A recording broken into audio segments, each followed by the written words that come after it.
council members here. I just want to make sure that I don't miss anyone when we're asking questions. All right, please proceed.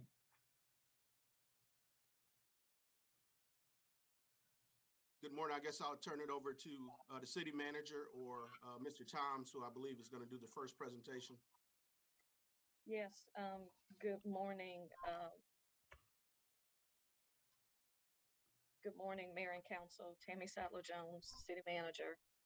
We will jump right into the presentations. You know, we have a full day. We have human resource, we have finance, we have communications and external affairs, city clerk, and then we have incorporated a break from 12:15 to 1.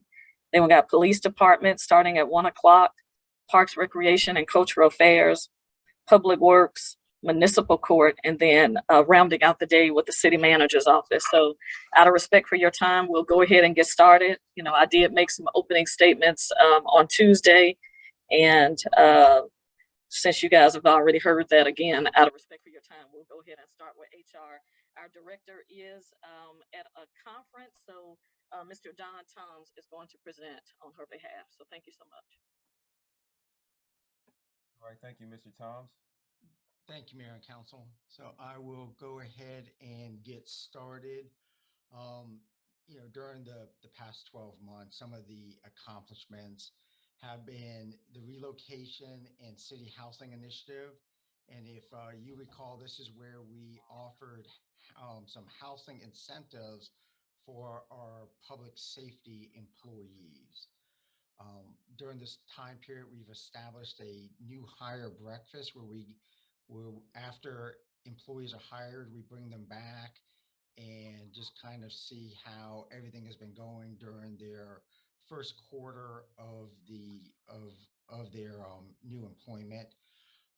HR has been busy doing some additional training to include harassment, inclusion, and those various trainings, and also had some diversity events.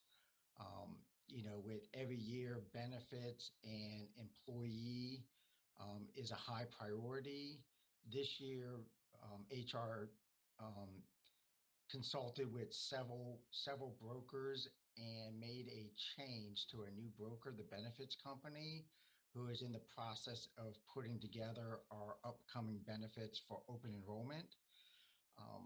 In addition to that, one thing that has taken up a lot of time this year with the Human Resources Department is rolling out the new system for with moving from our old system to ADP. And that took several months to start transitioning. We are in it now. We have gone live, still working out some of the newness, and hope to have those fully operational and up, in the next 30 days. And in the meantime, we're working with all the department heads to, try to increase the capabilities of the program and roll out additional training. And this includes the new recruitment and payroll systems under ADP. The city has also had a few wellness events, the City Walk Challenge, which involved providing tennis shoes to all employees. Done some new recruitment vesting periods that was introduced by Mayor and Council with the last budget, in which vesting has moved from 5 years to 3 years.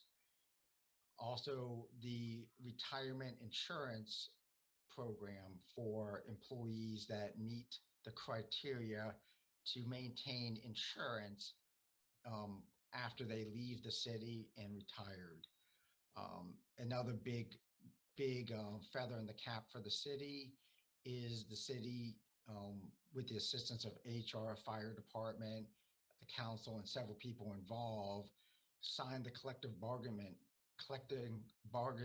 agreement with the fire department, and of course the ARPA funds given out to all employees.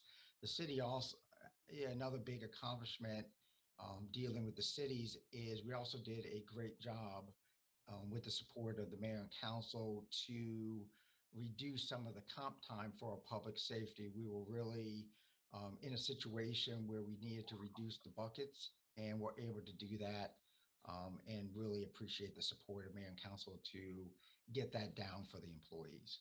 Next slide, please.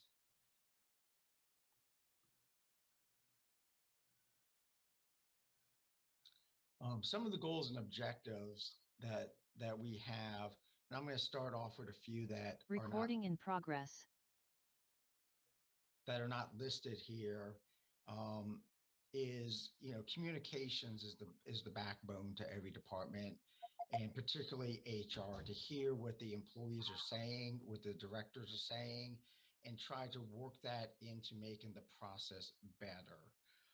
Part of that is that HR will establish meetings with departments to review the onboarding process. We want to make sure that the process begins at the time that the employees apply for the job, to make sure that, whether they get the job or not, that they say they had a great experience with the city of South Fulton.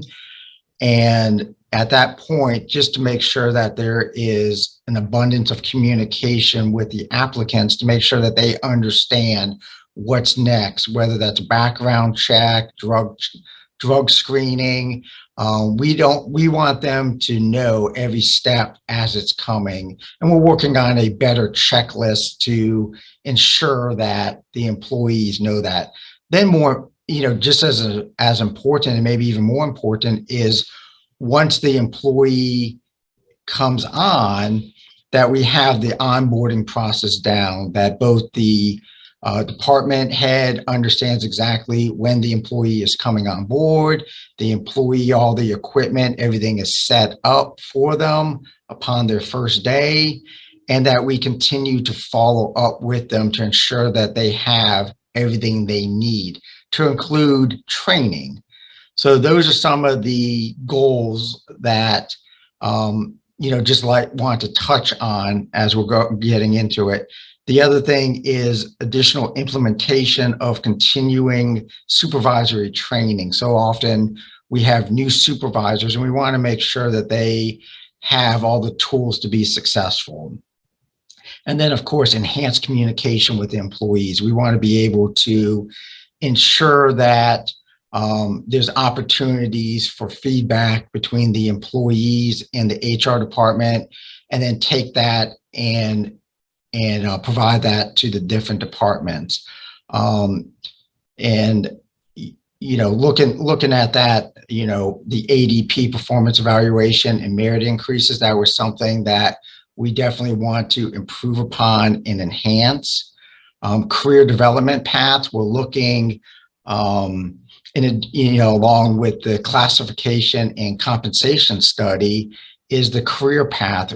So often people get into various jobs and the main path forward is through management and supervising, and not everybody is looking for that path. So we want to ensure that there's opportunities within the job field that you can continue to advance through training, have the opportunity where somebody who enters into a position, there may be a 1, 2, and 3 behind the title of the position, so that they can continue to advance within the city and not have to look for opportunities outside the city. Because we definitely believe that when we spend the money on training employees and bringing them, into the fold of the department, we don't want to lose them after 3 years or less because there's no opportunity to continue. So that's definitely something that the HR department will be working with the departments on to ensure that there is a good career development path moving forward. The other side of that is the succession planning. Some of our large departments have a greater opportunity to do this. In our public safeties, where you have sergeants, lieutenants, captains, assistant chiefs, there's always that progression upwards. But we got smaller departments that may consist of 5 or less individuals, and we want to make sure that those departments also have succession planning, that there is somebody in the department, and that comes along with making sure that we have good standard operating procedures in every department. That way, if something unexpected does happen, we understand what we need to do to continue to move forward. The other goal and objective that we are looking at is our safety and wellness committees. We are moving forward with additional plans and planning for safety. We want to make sure that our employees are working in safe conditions.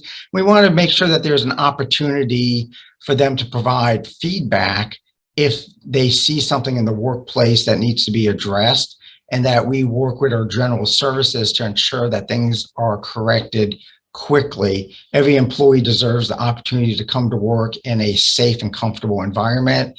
So having a safety committee in which every facility has someone to go to, we have walkthroughs regularly, and additional inspections. And then, of course, the wellness. We want to make sure that HR is involved to assist the employees with, wellness, sitting behind a desk for 8-9 hours a day. We want to be able to provide that, to ensure that their health is a top priority with us. Also looking at award recognitions and the employer of choice. So, that is some areas that we have incorporated into this year's budget. We can go to the next slide if that's okay.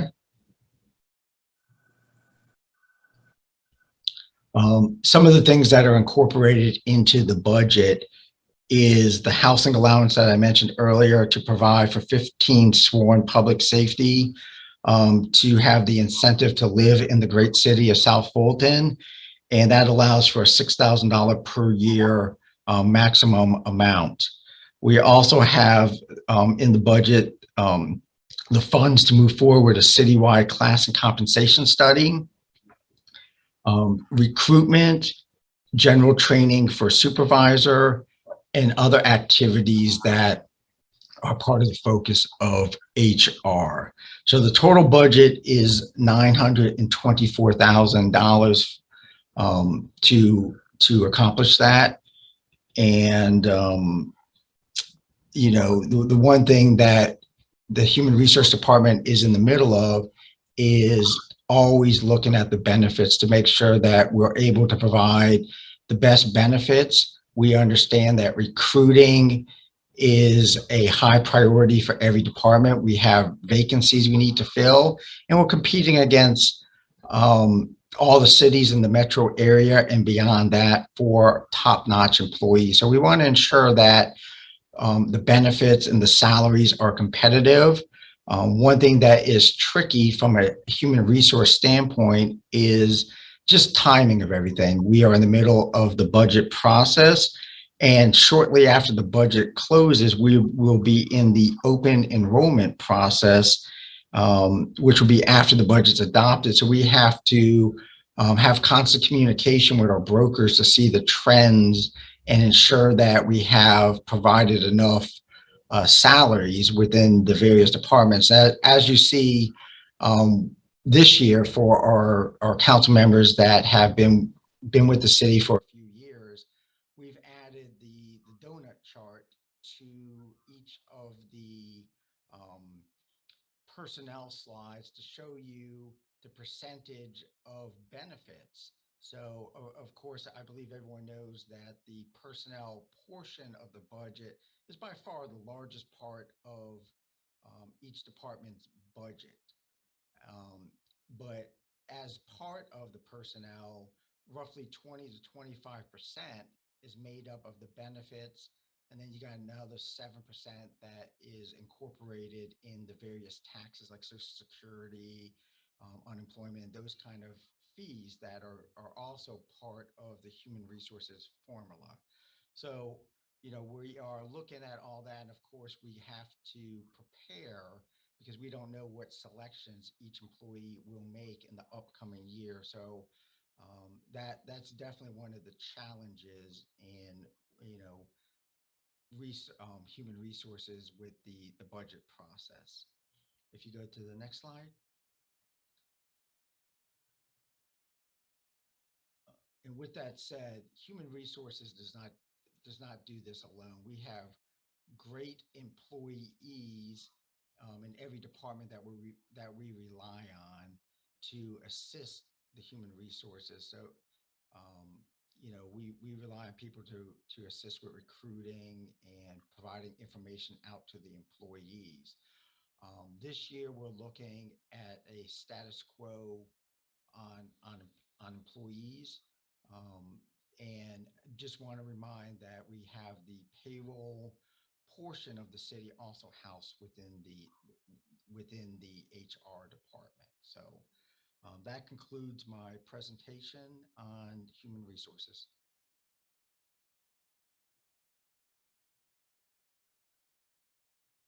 All right, thank you, Mr. Toms. I see, I do want to let people know that the queue is open, but I'm going to be scanning. It's hard to scan up and down all of these titles, but I do see Councilman Sebastian. Hi, good morning, everyone. Thank you, Assistant City Manager. I do have a couple of quick questions. Um, I don't think I heard much with regards to anything being budgeted for extra recruiting events and strategies.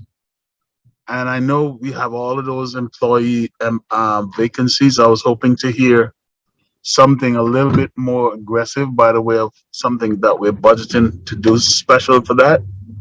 Also, you mentioned about the collective bargaining agreement. Has all the things for that one been implemented and budgeted for from the time we signed that contract? Because I don't know if we have properly.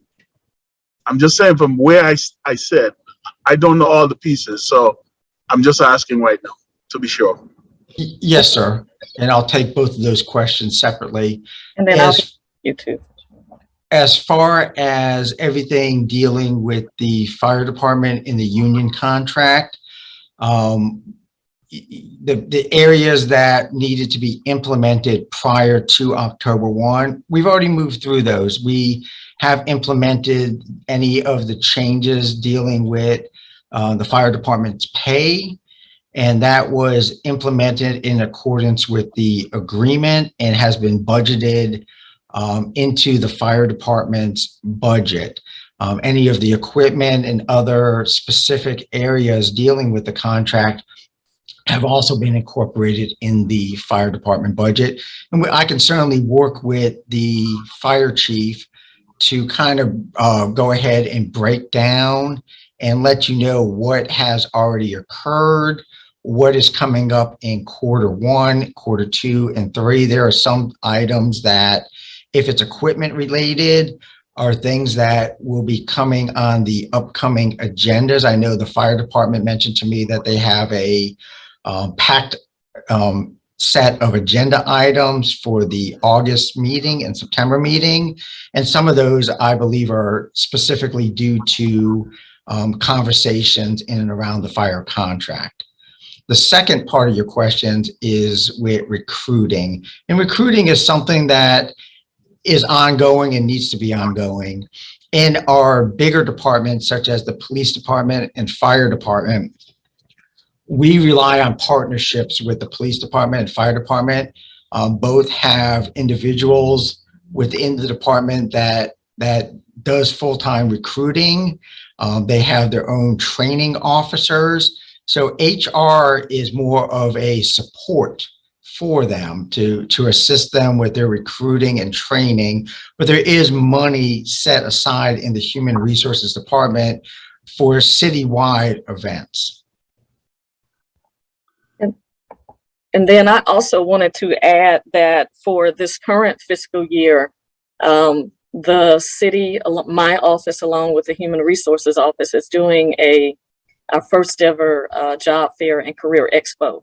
And that is scheduled for Wednesday, August the 31st, from 9 to 1 p.m. at Welcome All Park. And of course, we hope that that will be a continued event that we will be doing at least once or twice a year. And then we're doing as much as we can to promote the event. It's my understanding our communications team has sent out to the council the locations of 2 billboards So we're trying to do whatever we can to publicize that event, and of course carry over those activities into the fiscal year 23 budget process as well. Okay, thank you. All right, next in the queue, I see Dr. Rao. Thank you for recognizing me, Mayor. A couple of quick questions. As it relates to our onboarding process, I know it was some mention that our assistant city manager, how long is our initial orientation for new hires? Well, that's kind of a tricky question because the initial orientation outside of police and fire it's scheduled for a day. On their first day as they come in, the HR department goes through various parts of the operation, and then they are turned over to the department for additional onboarding of specific department SOPs and things like that. So HR is really covering the benefit, the salary, how to log on, and those portions for them. But the bulk of it is done at the department level. One thing as we look at, I know you mentioned the importance of training. I think the SOPs in terms of what's in our personnel manual at a high level needs to be shared at day one, just so our incoming employees know our protocols, how to communicate. I've seen a shift, I'd say in the last year compared to prior years in terms of, who employees may be going to address their concerns. And some of it is basic because it's in the HR manual. And so please look at that going forward as the HR department looks at its, onboarding process. I think that's necessary. Yes, ma'am. And second, one of the things that's in HR, how many staff do we have in the HR department now? We have 6, and that includes 2 people in payroll. Okay. And the 2 in payroll, they just deal with payroll? They deal with payroll and benefits. Okay, only. Okay. And is that is up from prior years? Is that correct? That's hard to say. There's been a fluctuation. It's been pretty stable in the last 3 years. Okay, so we've been at 6 for a while, and we think that's sufficient. Well, of course, every department will always like additional staff to be able to provide additional benefits. In addition to the HR resources, we also have the risk managers side of the house, which is its own budget. Of course, where additional staff, additional opportunities are there, and as the HR department continues to, reassert the foundation, we have the manager and the director, and then we have 2 HR specialists to deal with the onboarding in the staff. Of course, like every department, one of our biggest challenges is spacing needs. Yeah. HR really needs privacy, both for their files and also to be able to meet with individuals in a secure location. So there are a lot of challenges right now, but of course, like every department, additional bodies is always helpful. Yeah, I think the area of training is something that needs to be looked at in our city, and making sure that the quality of the quality and the delivery of the training is at a very high level. And so I hope that that's the area we look at as well. Yes, ma'am. Can I touch on the training real quick? So one thing with the training is it's difficult to be an expert in every subject. So as HR, was developing this budget, one thing that is looked at is to, during these department head meetings, is to continue to gain input from the directors to see what training is necessary but also just as important is to ensure that we have proper training for all the directors and managers, because, with everybody, their schedules are busy. So HR is moving towards ensuring that all our directors, managers, and employees get that baseline training outside of department specific training. And we rely on experts through GMA and other associations to come in. Just recently, the fire department did a great job bringing in some members from GMA, and I believe our prior fire chief, Freddie Broom, who's now with GMA, was able to provide some excellent training. And partnering with the fire department, we were able to open up those training classes citywide and allow other people to sit in. So that's what we're really looking for, is to bring in the experts to provide the training and have the HR team really facilitate the training. Understood, and that's good. I know there is some content management, because I've gone in and peeked, that people can kind of self-select to self-study or get training to kind of take that to next level. So I'm glad to hear that where it's appropriate you're partnering. I don't have any additional questions. Thank you, Councilwoman. Thank you. All right, thank you. Next on the screen, I see Councilwoman Williams. Yes, thank you, Mayor, and good morning, everyone. I wanted to circle back to JC's question, Councilman Sebastian's question, and just ask a follow-up, because I want to ensure that not only are we incorporating the salary information, as Councilman Sebastian mentioned, but I believe that we also agreed that we were going to fund the pension as well. And I didn't ask this yesterday because I thought that this might have been in today's presentation. But I want to ensure that all of our financial obligations are budgeted for, and that we are going to meet this pension obligation as well as the salary obligation. Can you, do you know whether or not this, I guess, that is part of the fire department's budget, and when will those payments have to be made? Okay, so the salary and benefits study, we will send out the RFP and be able to provide information to mayor and council on who's been selected and when that process will start. I know the HR department has already reached out to some other cities to try to find some names of some individuals that have done those studies recently.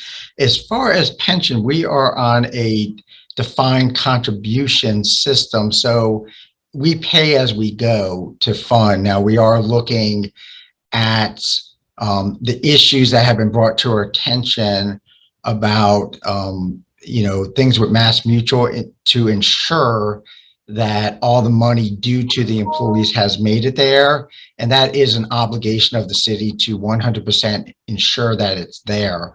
So the money has been set aside, that has been pulled out.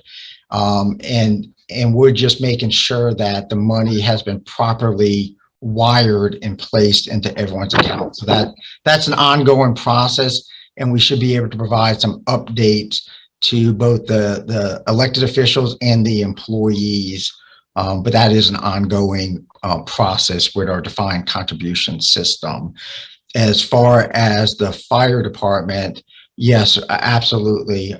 I will get with the fire chief, and we will break out everything that we were supposed to do so we can provide the council assurance that it's been done. I also believe that I'm not part of the fire department, so I don't know how the whole union representation works. I don't want to, overstate, but I do know that whatever's supposed to be happening with quarterly meetings or conversations between the city and the union, I know the city manager always keeps an open door policy for them to come talk to her, or however the chain of command is established with the union. And Chief Jones, pardon me, Chief Jones did pop on too, so I wanted to know if he had any comments about the fire pension, Chief Jones, regarding the collective bargaining agreement. I'm trying, can you hear me? I'm trying to figure out, I'm on my phone. Yes, we hear you. Sorry, I can't figure out the video, but yeah, so the collective bargaining agreement, we are meeting monthly. We have the first Wednesday set up. We already have it on the schedule. We chose a chairperson, was elected by the group, which is Vice President David Roseborough. The week before, we send everything to him for an agenda. As far as the city manager meeting, we already have her on the calendar. We're supposed to meet once a quarter. We do the agenda a week ahead so that anybody that needs to be there, whether it's finance, HR, can come, and we've gone through it. As far as the pension, that was something that was discussed during the negotiations. And as we understood it, coming out, we put everything that costs money into pay. And the way the CBA reads for the pension currently is that it will be that any member that wants to join the state pension can and have it payroll deducted. We've spoken to HR about setting up the account. So when it's payroll deducted, then the city would actually make the monthly premium payments out of it. And that's the way it reads right now, is that it'll be payroll deducted from the employees' checks. So, okay, I guess maybe I would need to go back and look at the agreement, because I was under the impression that we had agreed that the city was going to fund the pension. Am I misremembering that? Yes, ma'am. That was actually in discussions that we had put it in there, things that we had offered. And I think the second to last meeting, maybe it was even the last meeting, they had asked anything that was related to funds would be moved into the pay scale, which we redid. And that was actually a topic that was discussed between all the members that was there to make the understanding before we signed that the pension was going to be employee paid, that we could revisit it next year, because they asked us to pull the money out to put it into pay, which we did it across the board.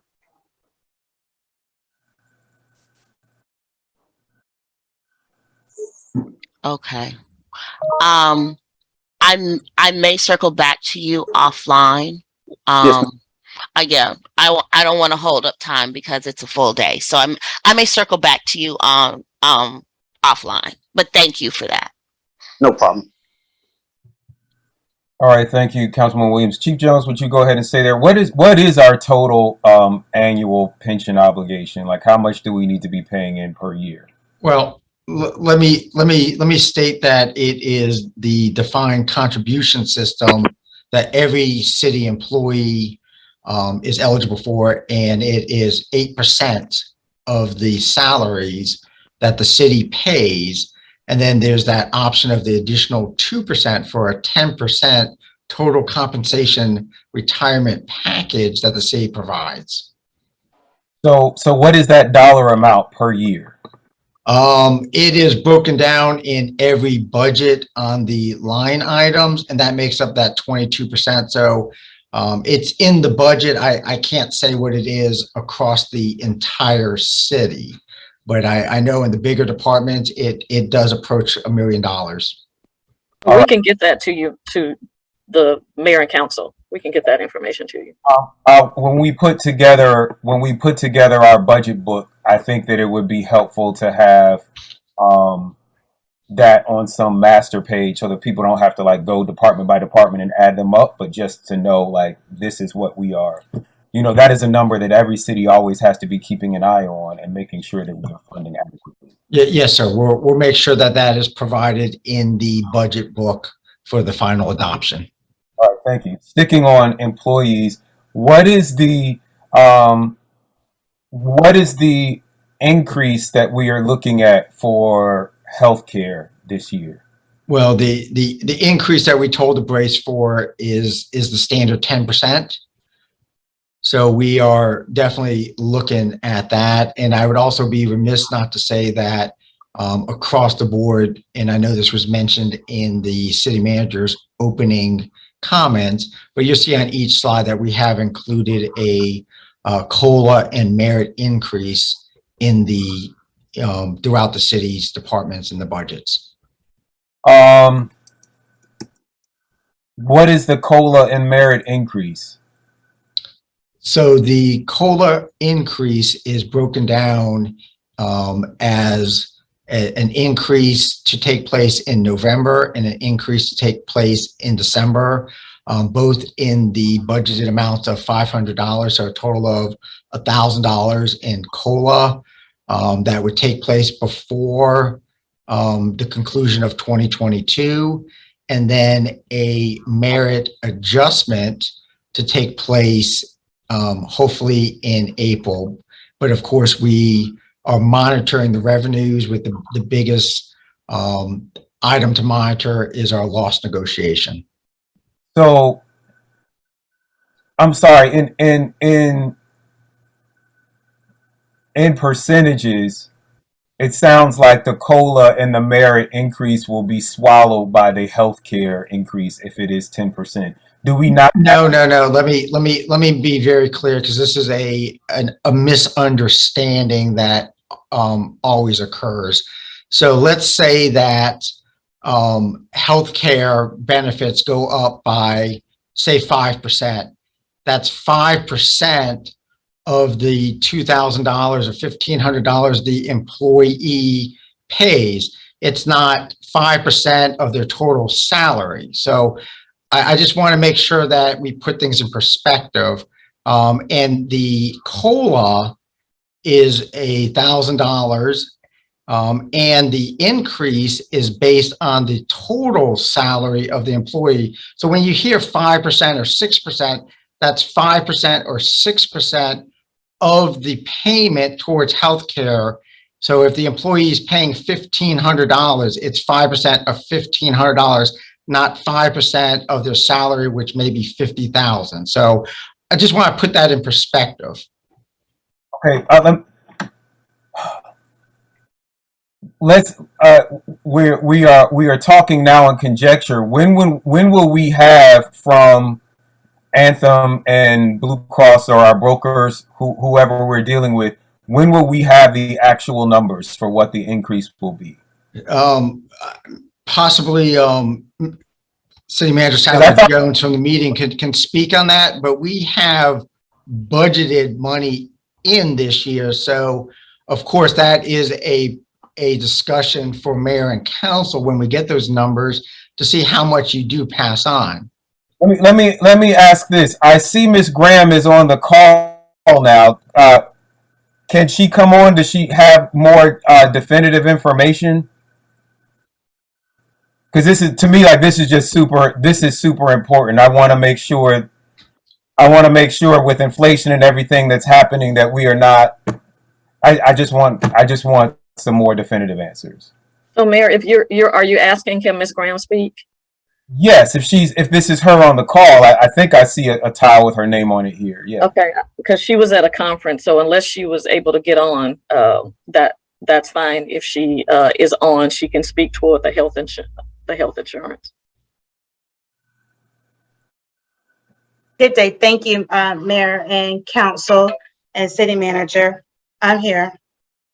All right, Miss Graham, what is do we have the actual numbers? Because I feel like we've been negotiating these benefits for quite some time, and I thought that they were due like July 1st or something like that. So we do have the numbers that have come back from the renewal. The renewals have come back in favor of the Anthem and Kaiser premiums that we have. We just had a call this morning where we were speaking about the renewal, The only thing that we have not finalized at this time, and as Don was saying, that will be a discussion for city manager, assistant city manager to have with council on exactly how they want to move forward with the cost share of the renewal percentages that have come back from Kaiser and Anthem. Okay, so can we talk now in real numbers? What is the increase if I'm on the PPO program versus the HMO program? Do you have that set of numbers? I do. So what I can do and actually break it down for you in its totality is the increase for both plans is coming back at a 7.1% overall. So overall, the increase is going to be 358,425. So that's the total increase. So it's a matter of the city deciding how much in their budget do they want to take on that? Can they take on that 358K? Or is there a portion that they want to cost share with the employees on that? And so, and I just want to be clear, are you saying if the city were to pay an extra $358,425, employees would see no increase of health insurance costs on their paychecks this year? That's correct. All right. Thank you. I think that's just that's something that's really important for us to consider. I know budgets are tight, but it would also be helpful to see as we consider cost sharing, either absorbing all of the costs or maybe we absorb half the cost. If, and this is for I guess for you and the city manager, if we had some sort of graph that showed what the average, like what these look like on real people's checks, right? If I make, you know, what is going to be my bi-weekly increase if the city absorbed none of it? What would be my what would my increase look like with the COLA? Because yeah, talking in numbers and percentages sounds vague, but it. So Go ahead.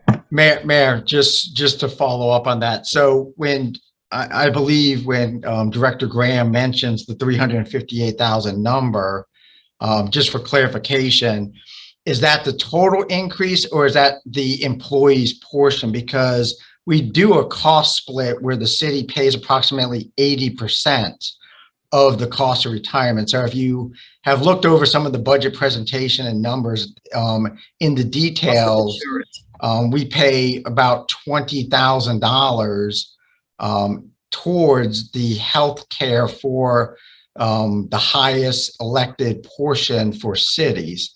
And then the employee pays a smaller share. So that 358, if that is the total number and not just the part on the employee, the remaining balance would be $71,000 on an 80-20 cost split. That would be the employee's portion. So really you're looking at maybe a smaller number. If Ms. Graham could just correct if that 358 was the total increase or just the employee's portion. That is the total increase, Don, and we actually have a 73% cost share on Anthem and a 78 on Anthem, HSA, and Kaiser. So we're not at an 80-20 on a cost share, but that 358 is the total. Okay, so that's just something for council to, I guess, fully digest, is that there is a cost split. So of that number, the lion's share of it is already covered by the city. And, you know, one thing you may want to look at is maybe going to that 80-20 up from the 70, 78, 73 number. Look at doing that. And then that would be the amount to budget in the future. But that would also be a nice benefit for the employees and tends to be what most cities are doing. All right. And I will Mayor, I wanna- piggyback on that for you, Don, that if the city was to do the 358K, you would essentially increase the cost share to 80/20 at that time. All right, so I'm gonna just close out this part of the conversation here. We can have more of this conversation offline. I did just want to get those numbers. I'll close by saying, I'm meal prepping, and I go to the Kroger on Old National, and I feel like I'm going to Whole Foods.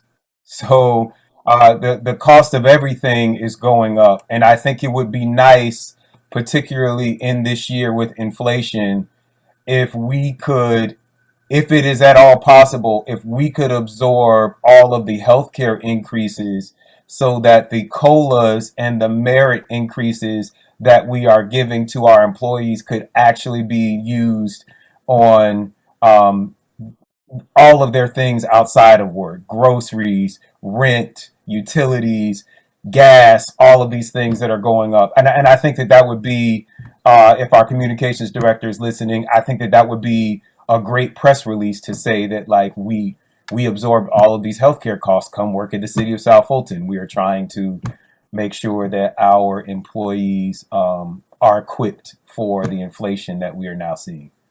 And Mayor, I wanted to add, as Ms. Graham mentioned, we were on a call this morning with our insurance broker, and for the benefit of the council, I know since I've been here, I haven't had an opportunity to have our broker present to you all so that they can, give and better explanation and educate the council on the process of how they go out and negotiate on our city's behalf. So I really think that that's important because they are trying to do the very best that they can to keep our costs low overall.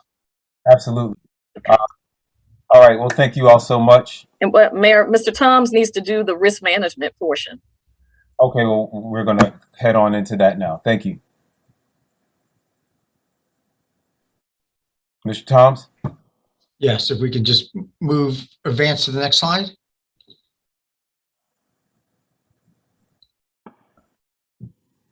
Go back one. There we go. So the risk management slide, and the majority of the cost is under the contracted service portion, and that's to pay a lot of our general liability for our contracted services. This department has traditionally been one individual, and that individual works with our public-private relationships between the different brokers and individuals that actually process the risk management portion for the city, which includes anything for the automobile claims to the city facilities, any injuries to the general public, while within our facilities or the public services that we provide, whether that is the roads, sidewalks, or other items. So, risk management covers all that for us through purchase agreements and contracts with third parties. Anything dealing with city employees falls under a different umbrella of our different buckets of insurance. So just kind of wanted to point that out. That's one of those behind the scenes operations that covers our insurance for the entire city and our general liabilities. So that's all I have, and that keeps us right on schedule for finance at 10. I do appreciate everybody. Hold on one second. Let me make sure that we don't have any questions in the queue about risk management. Going once, going twice. All right. Go ahead, Ms. Dixon. Good morning, Mayor, Council. Let me know if you have any problems hearing me this morning. Camera turned on. All right. So I will present finance, start off with our FY22 accomplishments here. And as you can see, Really only have two because I just started with the city December the 1st. So really have been spending time trying to build a finance team. So I will say that I've hired for several key positions, which I list here: a finance manager, a revenue manager, my grants manager, who actually will be starting with us on Monday, the 22nd, and then our procurement officer, who will be starting with us on the 29th of August. So happy to have those 4 key positions completed for FY22. And then also to collaborate with IT to have selected our new ERP system for the city, which will be Tyler Technologies in code. Next slide. And so FY23 goals and objectives for the finance and procurement department as well, since procurement falls up underneath the finance, but as a separate budget, is to develop a training program for staff and to foster a cross-training environment, because I'm one that believe in having staff cross-trained so that when key people are out of the office, the business of the finance or the procurement department won't have to stop. That there'll be somebody in-house who can help facilitate whatever the needs may be, all the way from the grants down to our P cards.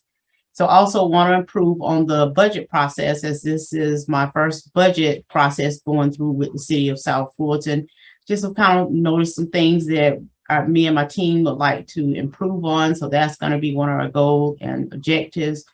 Also to implement a monthly budget review process, because right now we have a kind of a temp person working in our position as a budget analyst. And so hope to have that position filled so that that budget analyst can actually work with our mayor, council, and all of our departments to roll out a monthly review process so that the different departments are not caught in a jam when it comes down to ordering supplies or being able just to operate within their budget. We can catch things early on in the process. Also, the goal is kind of to collaborate with IT to roll out the new ERP system, because we're going to have to roll that out in phases. So that's going to require training of the users of the system. So looking forward to doing that as we move into FY23. Also to improve our monthly financial transparency. Once again, this will be in conjunction with communications as well as IT, to roll this information out to the constituent citizens of the city of South Fulton. And then also to create a bi-weekly or monthly training sessions for new city employees, where this is going to involve like our accounts payable department, making sure that everyone knows the process all the way from putting in a requisition all the way to that requisition becoming a PO. And then also within the purchasing department, going through the do's and don'ts of the P cards for the system. Then also to roll out some new policies and procedures as they relate to finance and purchasing. And then also to improve on the process of sharing city contracts with the public, because we do get asked for contracts through various open record systems. And so we just want to make sure that we have those contracts, at least within the purchasing department, have those readily available as well for citizens and people to be able to go to the city's website to locate these contracts. And then finally, just improve on that process and procedures within the procurement department, from setting up vendors for people to become vendors with the city of South Fulton, and then also with just the bid process and making sure that all of that is done within a fair, ethical process. Next one. And so here we have our FY23 proposed budget. Our personnel is coming in at $1,516,200. Our purchase contract services is up a little bit from $416,900 to $436,000. Our supplies is up a little bit, $29,600, for a total operating budget of $465,600. with a total overall with our operating and personnel of $1,981,800. And you'll see on our next coming slides of why this is going up. But I just want to make note of the positions here. Currently we have 13 positions within the finance department. As you can see, we have 3 senior accountants. Well, in FY23, I'm asking to reduce that down to 2 senior accountants and then to add in another business tax inspector, because the business tax inspector will be responsible for going out to actually visit the business. We currently have 1 position. And so for the square mileage within the city of South Fulton, this would be a lot for 1 person to try to go out and do. So the goal is to have the business tax inspector be out in the field 4 days out of the week and at least come in 1 day out of the week, and then maybe working 1 Saturday out of the month between the 2, in order to visit these businesses and ensure that everyone is in compliance when it comes down to having their business license. So want to take that position from 1 to 2, and then also to create a grants coordinator, grants writer to assist we have the grants manager, but that person is going to be basically responsible for managing those grants. But the grants coordinator and writer will be responsible for seeking out, searching, writing grants for the city as they come available. So want to increase our staffing from 13 to 14. And so you'll see here our overall personnel benefits at $1,516,200. And which, as Mr. Don Tobbs mentioned, includes a COLA and a merit adjustment. Go to the next one. And so now we're moving to the procurement division within the finance department. We are asking personnel at $309,500, purchase contract services at $288,800, and you'll see that this is an increase over FY22 because we're seeking to have some support from certain vendors who can assist us when it comes down to doing RFPs and bids. So we want to ensure that we have enough funds there to help us facilitate those contracted services. And so supplies is going from $1,500 up to $6,500 with a total operating budget of $295,300 with a total budget of $604,800. And so here within the procurement department, we actually have 3 staff members over there. We're not asking for any increase in this FY23 budget because the objection here is to have the purchasing manager. Right now, we're using a contracting purchasing manager to assist the city with bids and RFPs. So within that area. So the goal is to hire the purchasing manager and have that purchasing manager really take a look within the department and hopefully within the FY24 budget, come back and make some suggestions if there are any other positions that may be needed within the procurement department. And so here, once again, it just kind of shows you the benefits and the merit adjustments for the procurement. And so that concludes my presentation for finance and purchasing.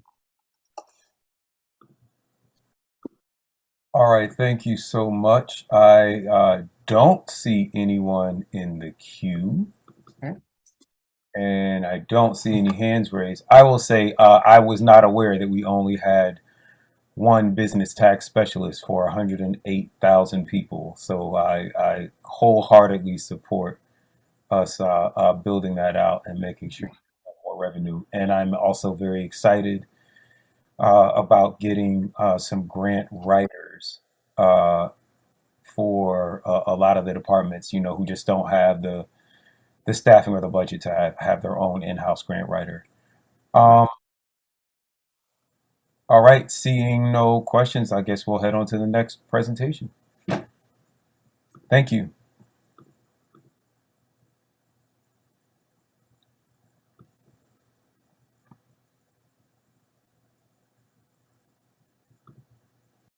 Next, we have communications, Mr. Leftwich.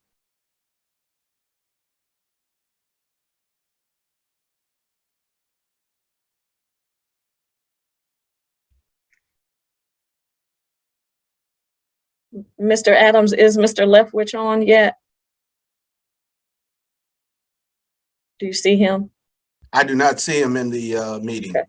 All right. Hey, Mayor, is it okay if we take about a 15-minute break so we can get in touch with him? We need to let him know that we're running about 45 minutes ahead of schedule. Can we take another presentation? Unless the city clerk is ready. He's next. I'm ready. Okay. All right. Let's do it. And we'll get in touch with Mr. Leftwich. Again, we told them to log on about 15 minutes prior to their scheduled time.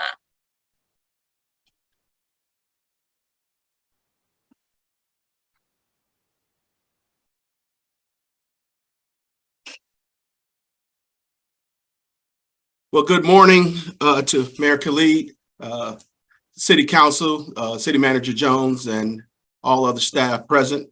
My name is Corey Adams, and I will be giving the City Clerk's budget presentation for today. And the first slide here is what we entitled FY22 accomplishments. However, I think a better term would be projects in progress. As is listed here, the much awaited Civic Clerk meeting management system is complete in terms of building it. We're in a beta testing phase right now. We had training with staff last week, and we're hopeful that by September regular meeting, we'll be able to roll this new program out that will provide the legislative review process online, meeting management, and management of boards and commissions, as well as bringing the videos into the city website platform. Our intent, once we get all staff trained, is to train the council last in terms of from the meeting management as well as the legislative process to teach you how to put things into the system. So far, we've received good reviews from staff, and we're just in the process of trying to work out the tweaks to make sure that it's complete and effective upon implementation. The next item here is the phased-in approach to achieving compliance with records management and retention requirements. And as you know, last year in 2021, the council appropriated funds, approximately $160,000 to begin this program. We have started with the CDRA department, and our focus thus far has been to digitize the records that are located in the lobby of City Hall. As of last week, we are probably about 60%, almost 70% done with digitizing those records. We have hit a little bump in the road because we had to reorient ourselves with a new vendor who purchased our previous vendor who we contracted with. So we've had a couple meetings with them to make sure that they understand the urgency of this project. And we expect within the next 60 days to hopefully have that front area cleaned out and digitize those records.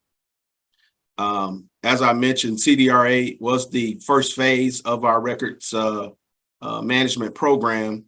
And once we complete that process, we will move on to other departments.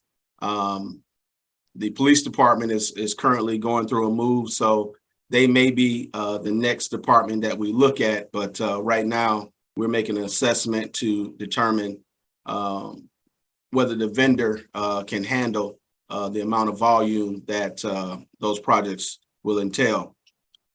And I also would like to touch on a question that Councilmember Gumbs in particular mentioned on Tuesday regarding our Fulton County records. And I know other council members also have that concern about those records.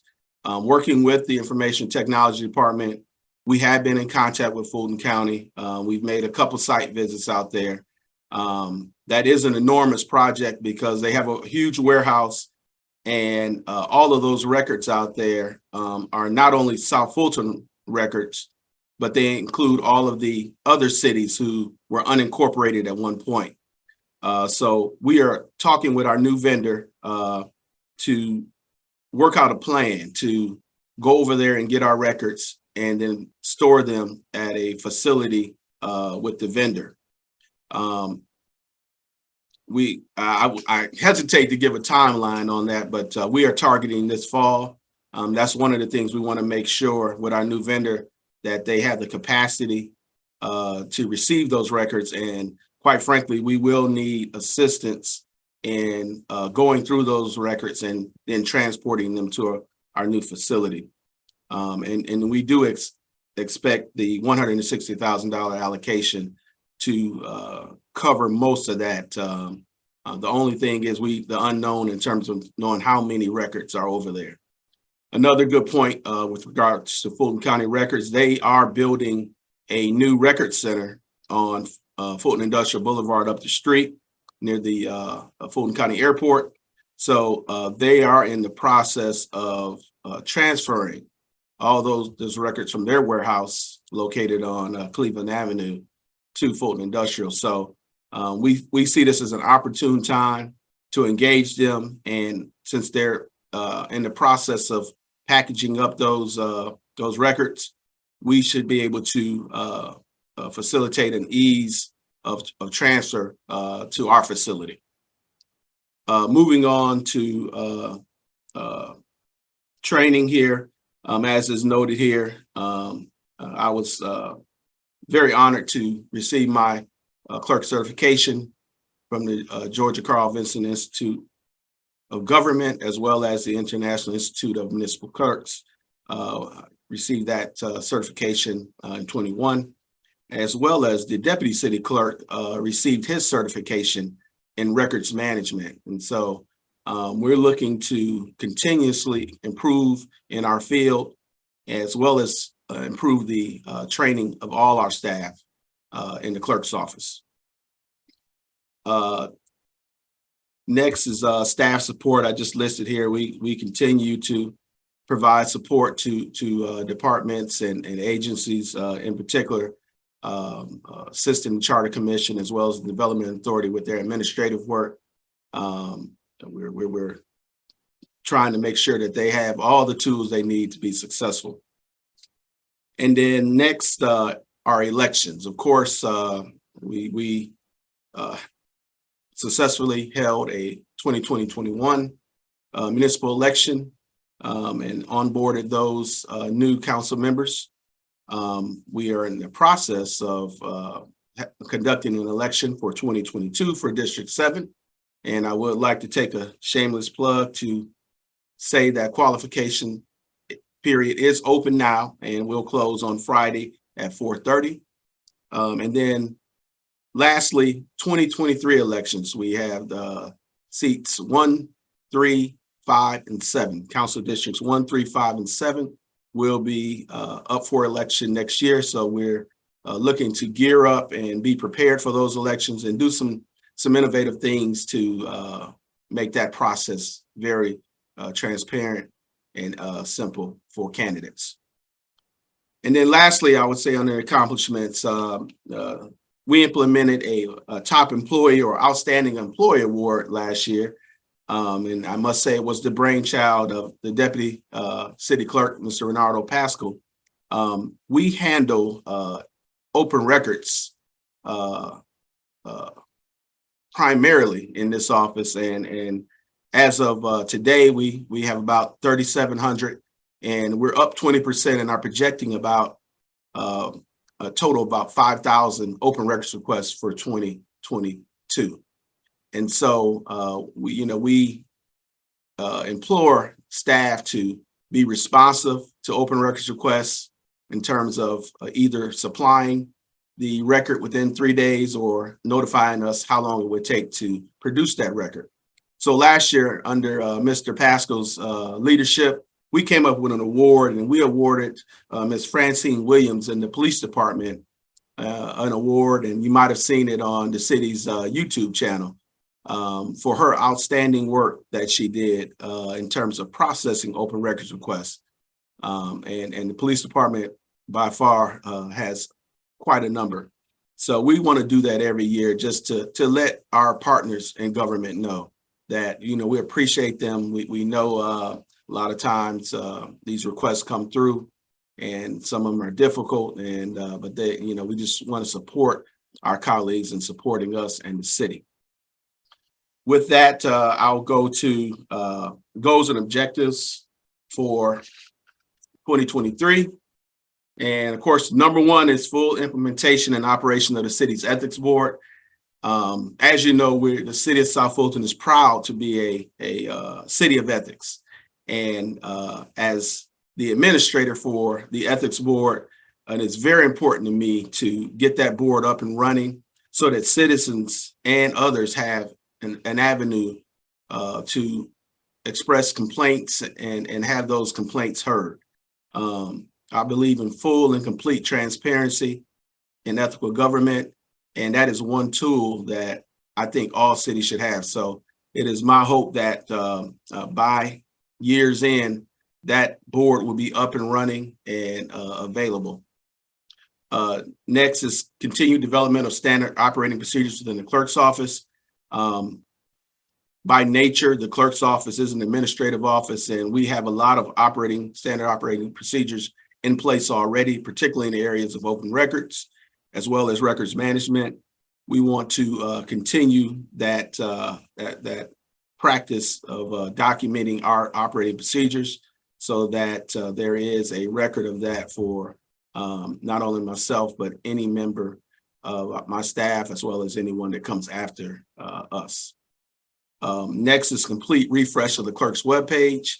Right now, the clerk's webpage has a lot of information in the form of links and things of that nature. We want to revamp that and provide more detail and information for the public. One of those things is the next item, which is purchase and implement an online campaign financial disclosure software. Right now, candidates and elected officials are required to provide paper copies of their campaign records. We have identified a vendor, and actually we hope to have that up in the next 60 days, a system where you can electronically file your campaign forms, but more importantly, it allows the public access to it, and that way they won't have to provide an open record. So we, again, with the theme of being transparent and open, we want to put these records on the city website for the public to view. As I mentioned earlier, it's preparing for the 2023 municipal election. We want to look at that process and make sure that we're implementing best practices in terms of how elections are run and operated. Looking to develop an annual report for the clerk's office, once again, to provide information for elected officials and the public in terms of the operations of the clerk's office, in terms of the number of proclamations that we do, number of open records, the number of ordinances and resolutions. We hope to have that all compiled in an annual report by year's end. Implement phase 2 of records management and retention program. I kind of touched on that earlier.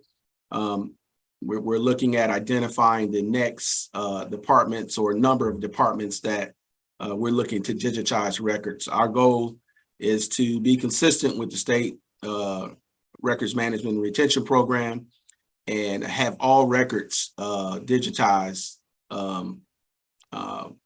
I won't say a timeline, but we're looking to get that done as soon as possible.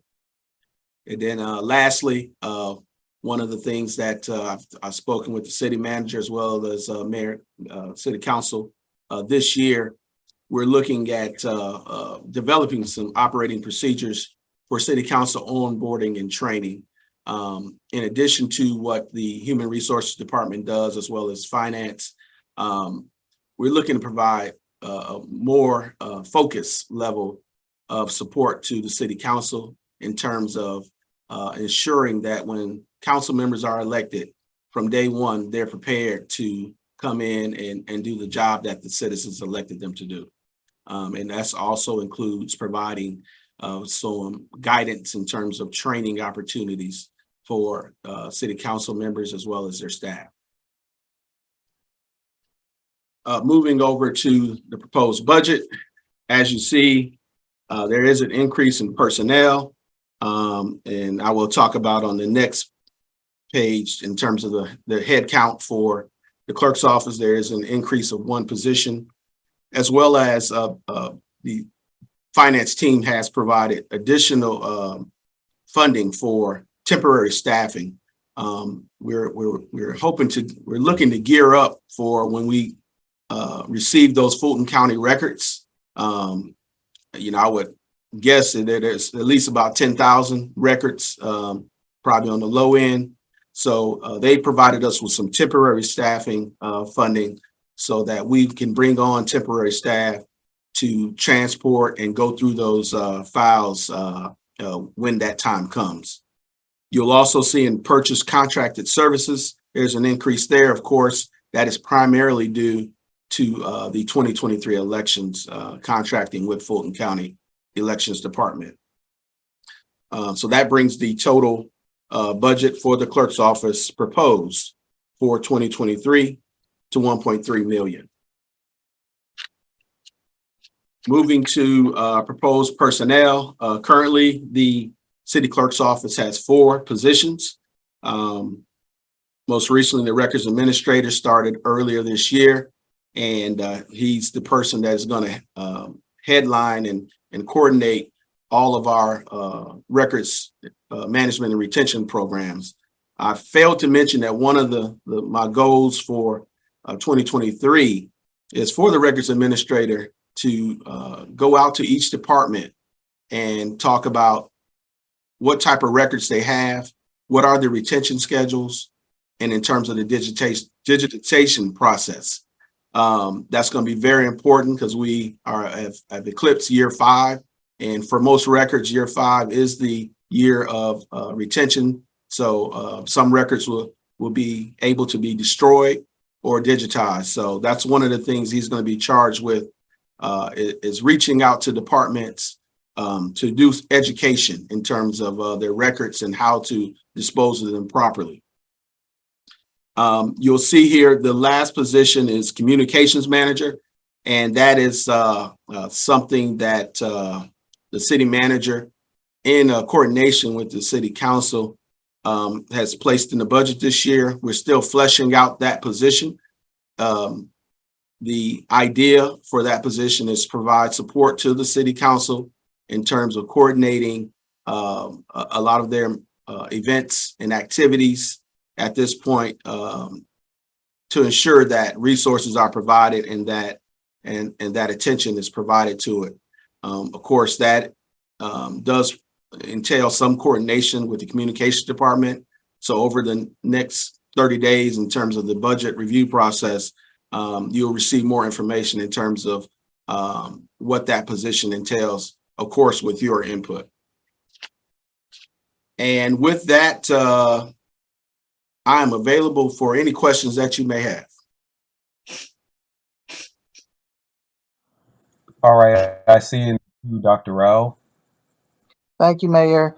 And thank you, Clerk Adams. I'm very excited to hear about the initiative to digitize our records. I think it positions our city to be cutting edge. Although it will be a heavy lift, it's easier to get it done in the early foundation of our city versus being, a city that's 100 years old and trying to move to digitize records. So I'm glad to hear that you're coordinating with Fulton County to get our historic land records. Is there any discussion with the other municipalities who may not, maybe that's a way to look at costs? I mean, they should be digitizing their own records, or at least how will that be coordinated? Has there been any discussion around that? Yes, thank you for your question. And actually, that is quite ironic that you brought that up. In our conversations with Fulton County and in our visit, actually, to Fulton County's warehouse, several boxes have records from Johns Creek, Milton, South Fulton, they're all in one box, which is the challenge because we have to go in there and separate and pull ours out. I said that to mention that some of those cities in North Fulton have not undertaken the task of even trying to get their records, which is, you know, for me, it's quite troubling because our goal is to get all of our records. So we can definitely, I have very good relations with all of the city clerks throughout Fulton County. I can engage them just to kind of see what their thought process is in terms of their records and whether or not there's some opportunity for collaboration in terms of the coordination of those, obtaining those records. Thank you. I'm glad to hear that because it's if I recall, there's no sunset on retaining land records. So they may not even realize how much you don't know you need them till you need them. You know what I mean? And so I'm glad to hear that you'll do that outreach because again, we want all cities to operate efficiently. So I think that's great. I'm very excited to hear that. Thank you. Thank you. All right, thank you, Dr. Rao. Councilwoman Willis. Good morning. Thank you for recognizing me. First of all, before I ask my question, I want to thank Mr. Adams because he has to deal with 8 different personalities and he does a great job, he and his team, with navigating and staying above fray and staying out of the politics and treating us equitably and most of all, just being the ultimate professional. Him and his entire team. And when most are home, he's here with us in all our meetings. He's organized all of our retreats. He endures our lengthy meetings at night. So thank you so much. On top of this great presentation and moving towards digitizing our records. I know this has been a work in progress for a couple of years, and to see that it's about to come to fruition is exciting. And I know I've been working with you all on some of the policies to get us here, so I'm glad that we are here. One of the questions, the only question I do want to ask you, I know we have legislation on the table to bring you in alignment with what other cities of our government structure are doing, and most of the clerks report, and they fall under the city council because you all work so closely with us in the government sector in municipalities. Is there any way that you will be using this role to kind of help standardize SOPs and processes for our LSs because they're kind of all over the place, and the training that they need and the resources that they need to do their jobs is really not standardized. So is that something that you will be using this person to do as well, or your team will be working to do as well once that change happens? Yes, and first of all, thank you so much for your comments on behalf of my staff and I. But yes, to answer your question, yes, that is one of the goals for 2023. In addition to city council training, is to with the other council members' support to try to come to some agreement in terms of some standards regarding the legislative specialists. We have taken note of that and definitely plan to provide some type of support in that area. Okay, thank you, Clerk Adams. Have a good day.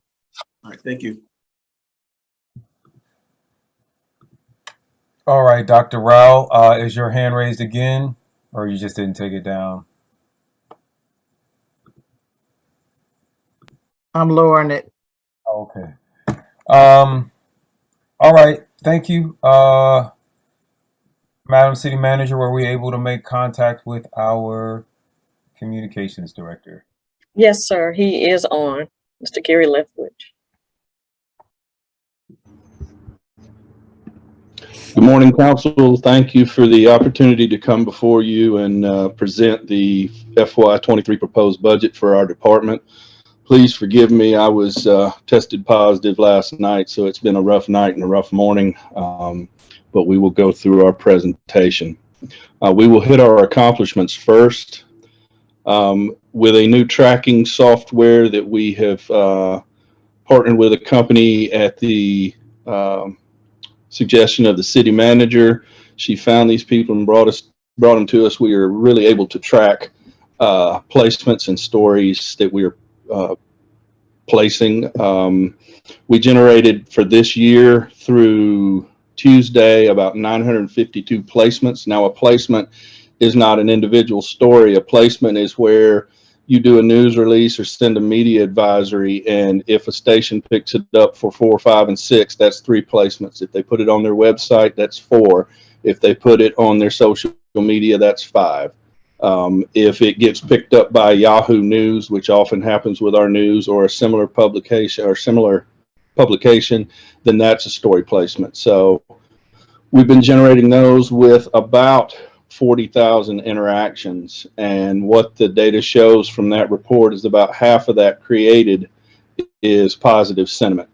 So that's fairly good for the number of stories that we've been churning out or been placing. We developed and launched a communications policy, which you graciously passed and helped us refine along with our legal department. And that included a branding guide that will guide us going forward with all of the uses of the city name and the new city logo, which is the next point. We are working, well, that'll come later. We did the new logo, and we began integrating that into flyers, posters, on the website, in our digital, on our clothing, as you can see. So we have moved forward with that. We have helped plan the first large-scale anniversary and Juneteenth events with Parks and Recreation. And we facilitated the work of the street renaming committee, which is moving along quite well. It was a slow start, but they have met with the Cultural and Historical Landmarks Commission to see where they have some joint area to work in, and so they can maybe learn some processes from that commission so they're not reinventing the wheel. Next slide.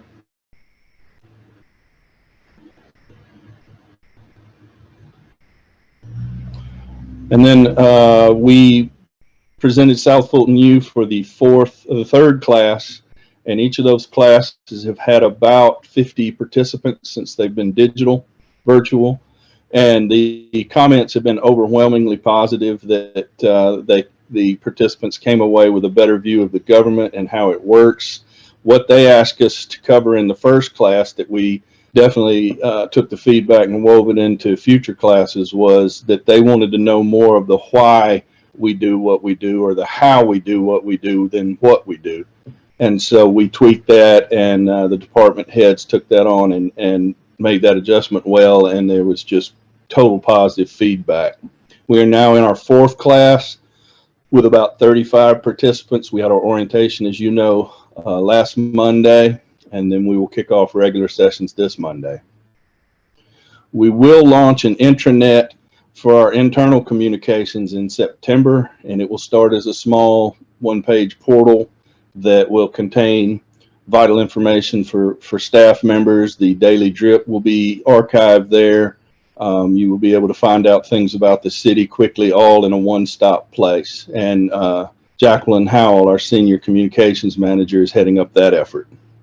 And we've supported our fellow departments with all means of collateral, from news releases, press releases, flyers, graphics, and social media campaigns. Next slide. And these are our goals and objectives for the next fiscal year. We definitely want to place a greater focus on digital communication vehicles, and we will conduct a social media audit and use recent survey data that we have gone through and done surveys to determine what the best way, how residents want to be communicated to and what they want to know. And so we will reshape our digital strategy on that.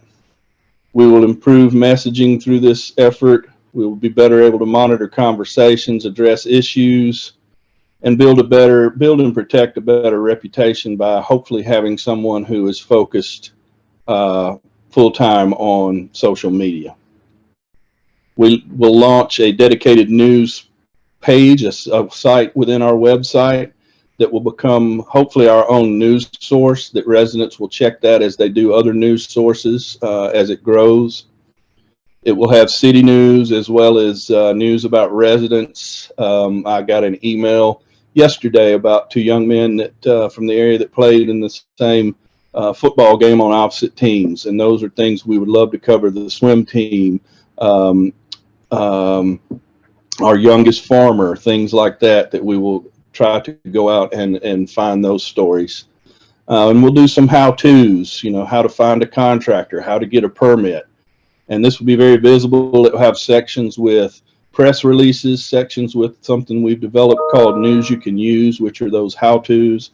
It will include videos, hopefully a podcast, but it will be based this off of the University of Virginia has a web page that is very dynamic and very effective, and we want to duplicate that here. And we have started with the connection with Civic Plus, and we will be working on that in coming days.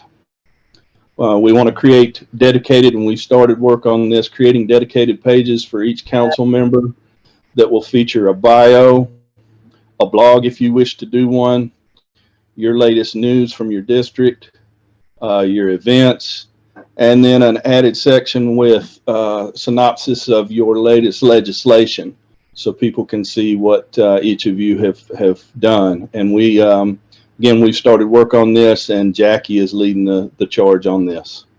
Next page. We will bring streaming services in-house on January 1st, and that will be events such as today. We will start with council meetings in January and gradually weave in other surfaces, and that will allow us time to build in a process and build in needed capital equipment. We will build on the branding strategy that was in the guide, the policy mentioned earlier. One of the first starts is we're going to copyright the logo so we can better manage use of it. And we will create a store the idea of gelling right now, a store for apparel, swag, business cards, and other things, so that staff members can order from a single spot. We are looking at print-on-demand vendors so that you can make your order and have it shipped to you within a matter of days, just like you would do. But it takes the time of having to look up a vendor, having to find a vendor, and it also ensures that most of our stuff is streamlined and appears unified and according to templates for business cards and things like that. And we will collaborate with the other communicators within the city, the police PIO, the onboarding police communication person, the fire PIO, the PIO within the communication person within the Parks and Rec department, to develop an editorial calendar that goes out 6 months, hopefully a year, that provides a framework that we know this event, say National Night Out is happening here, or the September 11th memorial service. We know those, and we are working on plans way ahead of time to get those communicated and pushed out. And we know a framework, and then it also keeps us all on the same page as to what messaging is going out, so there's no duplication or contradiction of services. So we look forward to doing that this year as well. Next slide. We will establish, and as I mentioned, we want to go digital, but we have heard you about our senior audience, and we plan to establish a printed newsletter for our seniors. We have determined that the number of copies we would need to print, and we hope to send those quarterly. It'll probably start twice a year and build up. It will be a strategic mailing list that we put together, and we will ask for your help if you have seniors you would like to put on the mailing list. We will place them at senior centers. We will place them at our parks, on billboards. We will place them anywhere that our seniors frequent. We will develop a crisis communication plan working with public safety and especially the fire department's emergency management department to ensure that we are ready for any crisis, any natural disaster. And I believe we are, but we have just not gotten together on that, and we have not put out a formal plan, which is what we intend to do. And then we hope to launch a podcast as another way of getting out news, as another way of being able to take a deeper dive into issues. So it would kind of be like the old Southwire 101 that used to happen. So that is something that we hope to include in the new news page when it debuts. Next slide.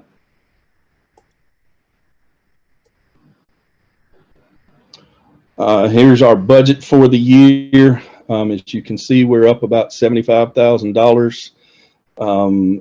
In purchase contract services is a big part of that jump.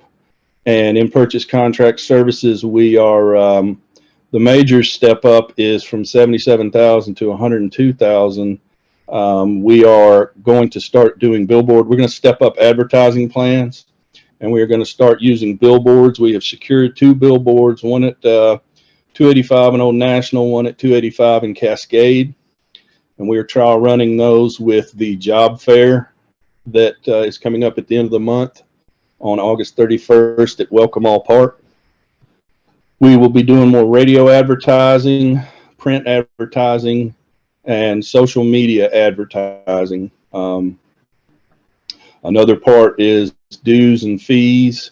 The new software that we are using to track media is a step up from what we were using before, but it's the most viable option because this company, Zen City, works only with municipal governments, so they have a more honed in focus on what we need as a municipal government versus corporate versus nonprofits.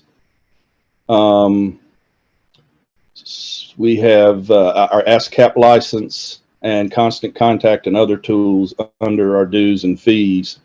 And then other parts of in the supplies area, we have increased postage and we have increased printing in contracted services to take care of the printed newsletter. That is going to be a bigger cost. So that is another reason for the increase. We have special events set aside funding for the State of the City address, for part of an anniversary celebration next year, and for a special program for Juneteenth. And then the other increase in our budget is just the personnel costs. Next slide, please. This is the department. As you can see, in fiscal year 2022, we had 2 communication specialists. We will be moving forward with 1 in 2023 with a job being frozen. And part of the reason for that is the extra communication help that has been spread among the departments, as you see there. So we will be moving forward for FY23 with 4 people. Next slide. That is the presentation, and I am certainly here to answer any questions you may have.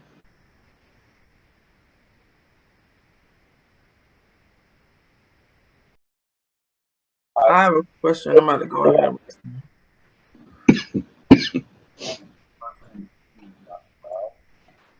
Mr. Leffridge, have you received any special requests from any elected official to order equipment in your communications department? Willis. No, ma'am. First in the I saw was Dr. Rao. Oh, I didn't hear you. You said you want to recognize Dr. Rao now? Because it's not a problem. I'll save my questions till after her. Dr. Rao. Thank you, Mayor. One of the things I know, like you announced as your in your presentation, that about half of our coverage is positive. I don't know. You said that's good. I don't think that's good. So I hope we raise that standard and we'll increase that number, or at least target as a goal to get more positive coverage. Because there are so many good things that happen in this city, and sometimes they get overshadowed. And so I hope we set a target for that.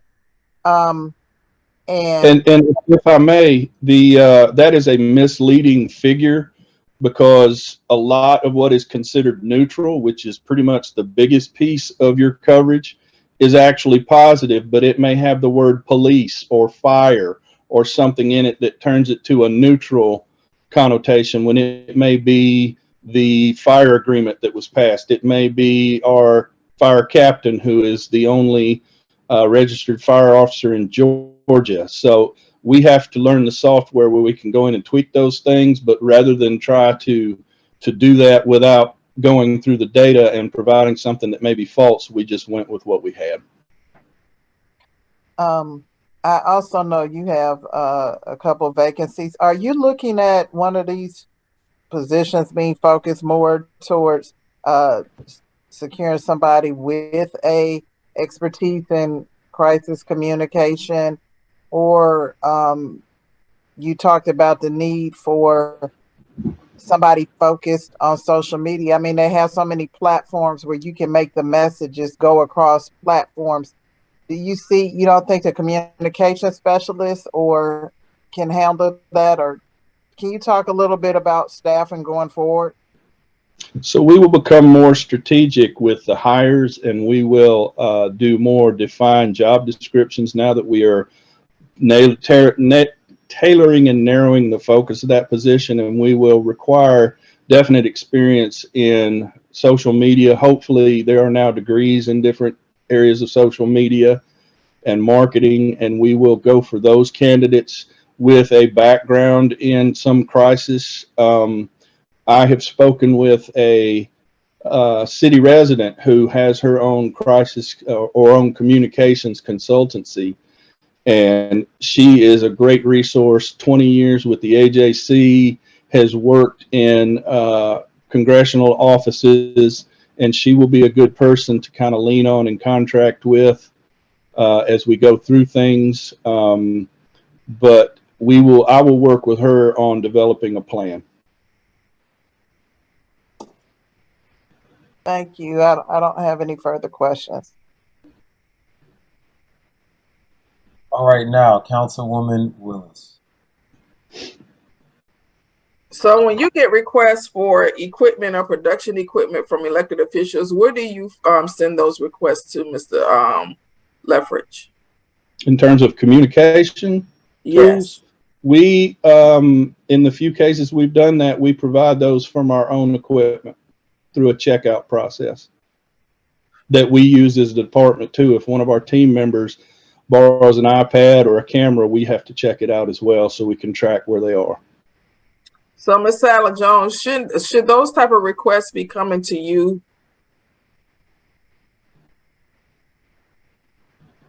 I'm trying to understand the question. For if we're requesting for equipment or usage of equipment from the communications office, shouldn't we be sending that request up to you? I would probably rather it just go through the communications director, and then I just be copied on it so I can be made aware. But I don't think it's necessary to make that request go through my office. Okay, because the charter says that if we need anything, we're supposed to come to you. Yeah, copy department heads will come to you and not give any direction and control to your staff. So I just want to make sure that if we are requesting staff to order additional equipment or production equipment, that you know about it. And should they be ordering production equipment and computers out of another department budget without you knowing about it? No, I should at least know about that. Okay, thank you. I just want to make sure that that is put on a record that should be happening. Okay, thank you. Thank you.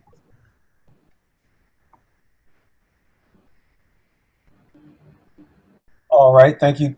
Thank you, Councilwoman Willis. Councilwoman Williams.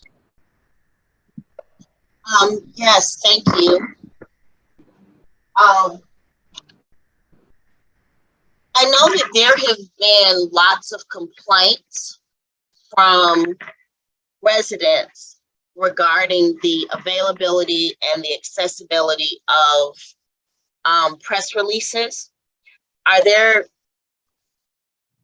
I guess this is a two-part question. Number one, what is the plan for being able to rectify the lag time between when a press release is issued and when it is posted to the website?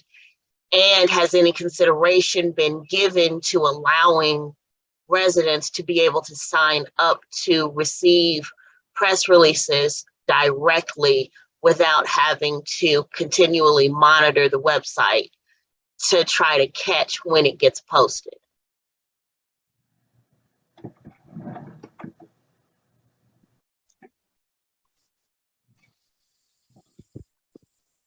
Hello?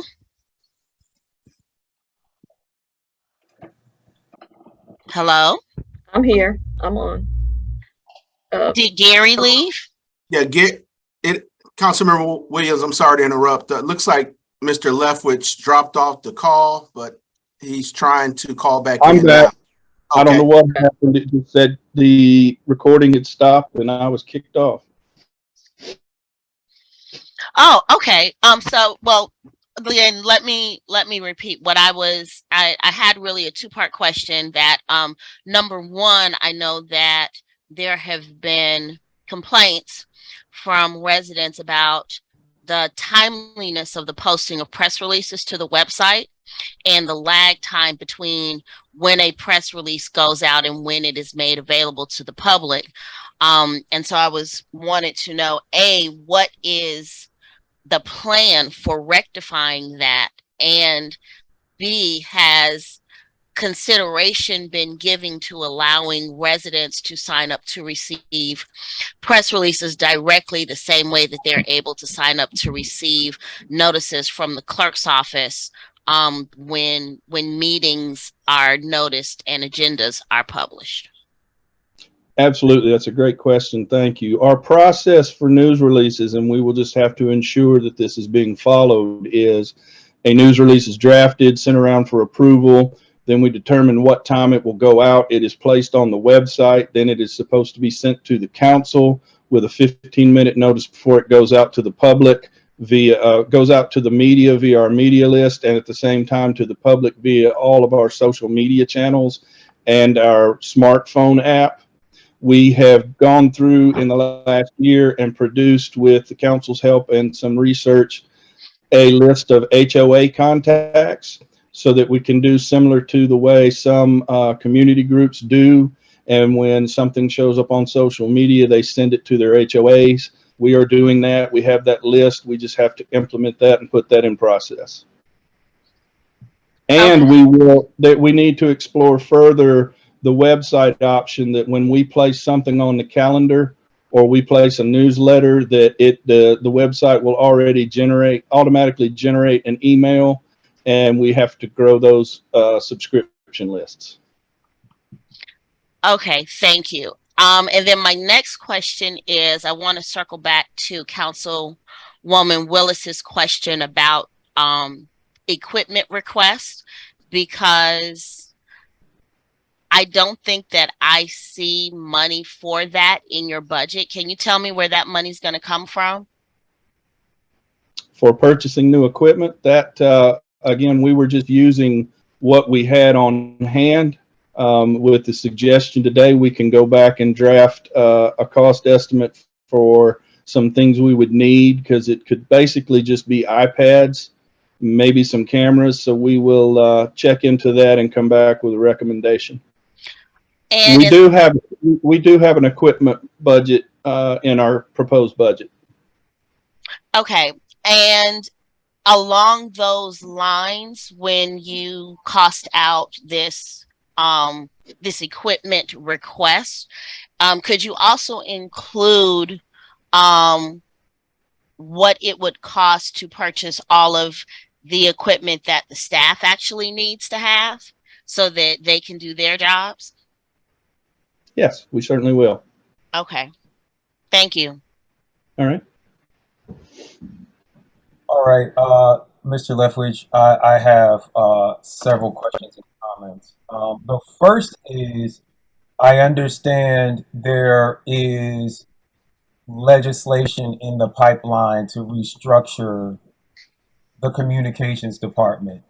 Is the presentation that we're seeing today inclusive of that legislation, or how might that change what we have seen today if it is not?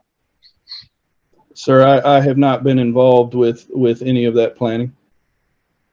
All right, so then this presentation today has not included that, and we may need to see an update once that legislation passes. This is just our presentation of how we would operate as things stand in the next coming year. All right. My next question is around equipment, and it's hard to have this conversation without bringing back this dead horse of this master calendar. At any given day, weekend in our city, particularly, most especially holiday weekends, multiple council members, multiple departments are having multiple events, and we do only have a limited number of staff to actually go out and cover, get footage of those events. What is the ideal amount of photographers and videographers that we would need either in-house, or have you just included a budget for contract?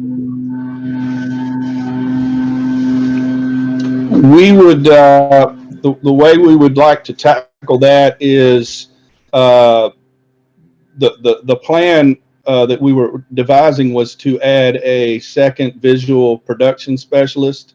So that way we had two people that could go out in the field and do photography and do videography. One of those people, part of their time would be the streaming service we mentioned. And then with the rest of us on the team would pick up shifts coming out and shooting photos. All right. And you feel like what you have budgeted here will be sufficient to cover all of those? Well, again, we would need another position to serve all those, but this is what we have, and this is what we're budgeting.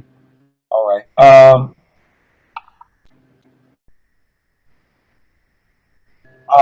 Lastly, I want to have a conversation about politics.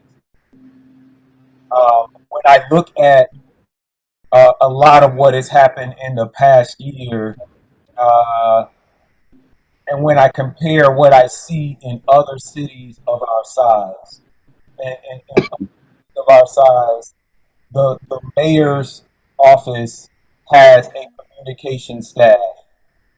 The city council has a communication staff, and then the city itself has its own communication staff. Obviously, as elected officials, we may have a more pointed political perspective, and we are trying to advance whatever legislation or policies we are introducing and championing, whereas the city is just promoting the city and what has actually passed and what the city can actually quantify and what the city is actually doing. I have a two-part question. One is, should we move to a setup where political officials have their own communications staff and the city has separate communication staff that is firewalled off for whatever it is you're doing as mayor and council? That's my first question. And my second question is, if you don't suggest that, how do we keep separate the political communications of elected officials and the official communication from the city? How do we make it clear to residents that this is coming from the city and is apolitical, and this is coming from mayor and council? The only way I know to do that is, as you mentioned, with communications resources dedicated to mayor, to council, and staff. We have tried to, and think we've done a good job of walking a fine line, but it, quite frankly, has been in a difficult position at times to try to serve everybody. And that was my understanding, is that the person being added to the clerk's office was going to manage council communications, and I was grateful for the delineation and the ability to focus on just city communications, mainly what are the residents getting for what services are available, what they're getting for their tax dollars, what benefits we are providing them.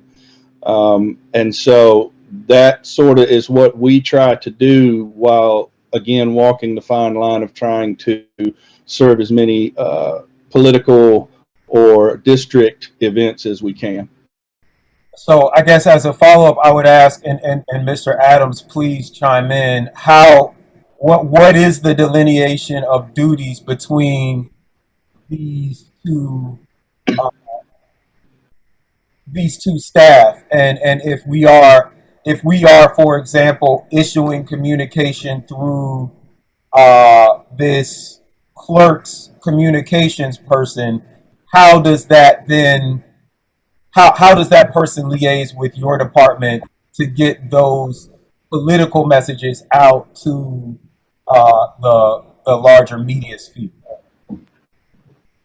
Well, I will start with that, and definitely welcome the comments of Mr. Adams. There will have to be, though the I'm sure plan is, and the optimum would be for these two positions to work mostly independently, but there will need to be some coordination and some editorial conversations regularly about what seems to fit where. And I think most of those will fall into the two separate categories based on is this a event held in a district, and that would go to the sort of a council communications piece. Is this something that came from a department, or is this something that the city is doing across districts, as we did the trunk or treat last year with the participation of council members? Is this a new business coming in that the mayor comments on? I think those kind of things would fall into our arena. Mr. Adams? Yeah, the only thing I would really add is that, you know, the position as we envision it is still in the formative stage. In addition to the new legislation that will be under consideration by the council, I think over the next 30 days, we're going to flesh out what that position entails. And in terms of, you know, political, I assume you meant literature. You know, from our position, whatever the official policy of the city is, whatever a majority of the council has approved. So, you know, I don't foresee any issues with political messages. All right. I will say I do. I think that there are things that there are things that we have decided, and then there are things that are being debated, and people want to communicate to their constituencies about policies that are being proposed that may not have been passed. And so I would ask the two of you to consider, when we think about our style sheet, when we think about our branding, that we have some clear delineation from what is an actual city message versus what is the message of uh, one or some elected officials that has not maybe actually become. I think that would be helpful, and those are my comments. All right, I see in the queue Councilwoman Williams. Yes, thank you, Mayor. Given the comments about the need for videographers, and recognizing that we clearly need more than one or two, I would like to see a revision to this budget that includes those positions, because when I'm looking, I see only one videographer. Assuming that is for the city, then there's not, one person cannot cover everything that is going on. So please go back, revise this, and come back with an updated budget that includes the personnel needed to meet the need. Yes, ma'am.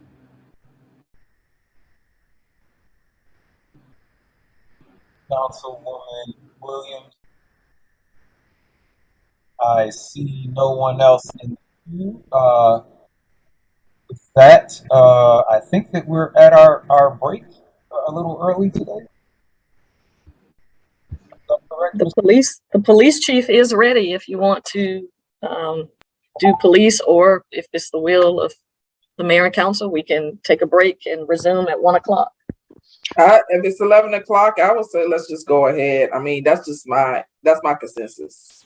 Yep. So I'm going to just ask. I do want to ask for consensus. I want to ask people that we recognize hands.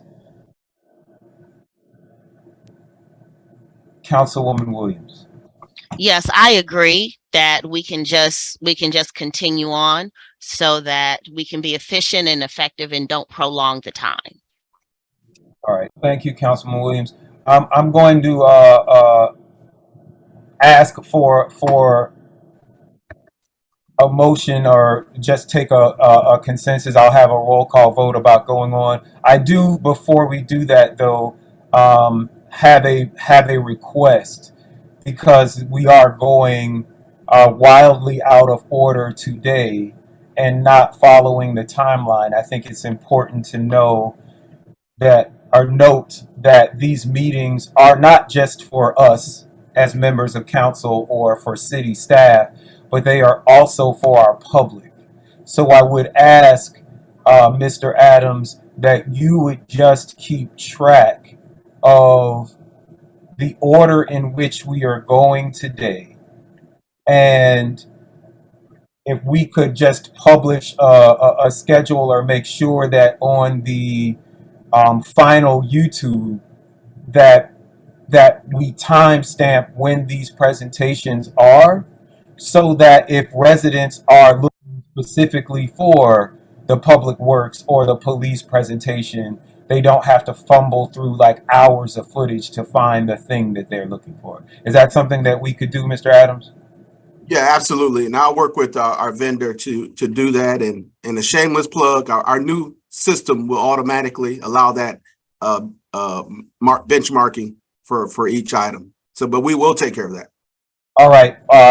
Thank you very much for that. And I do want to say to Mr. Lethwich, thank you very much for your presentation and for soldiering through with that COVID infection. It's thank you for that, and for all the work that you do. We know that we are a challenging group to manage communications for all of us. So thank you. Thank you, Mayor and Council.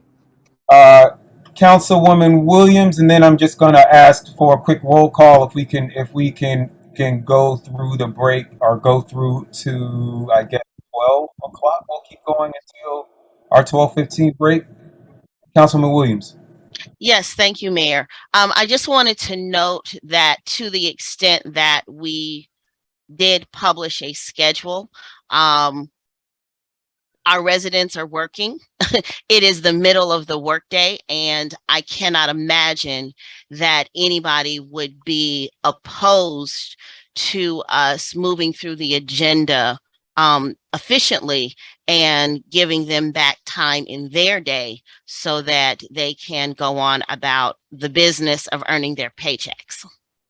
Absolutely. I agree. There are 21 people watching now. We have published the schedule, and I think that Mr. Adams has come up with a solution to make sure that people can jump right to the departments that they want to see. So I'll just do it this way. If there are no objections, raise your hand. If there are no objections, we will continue with police and keep our 12:15 break.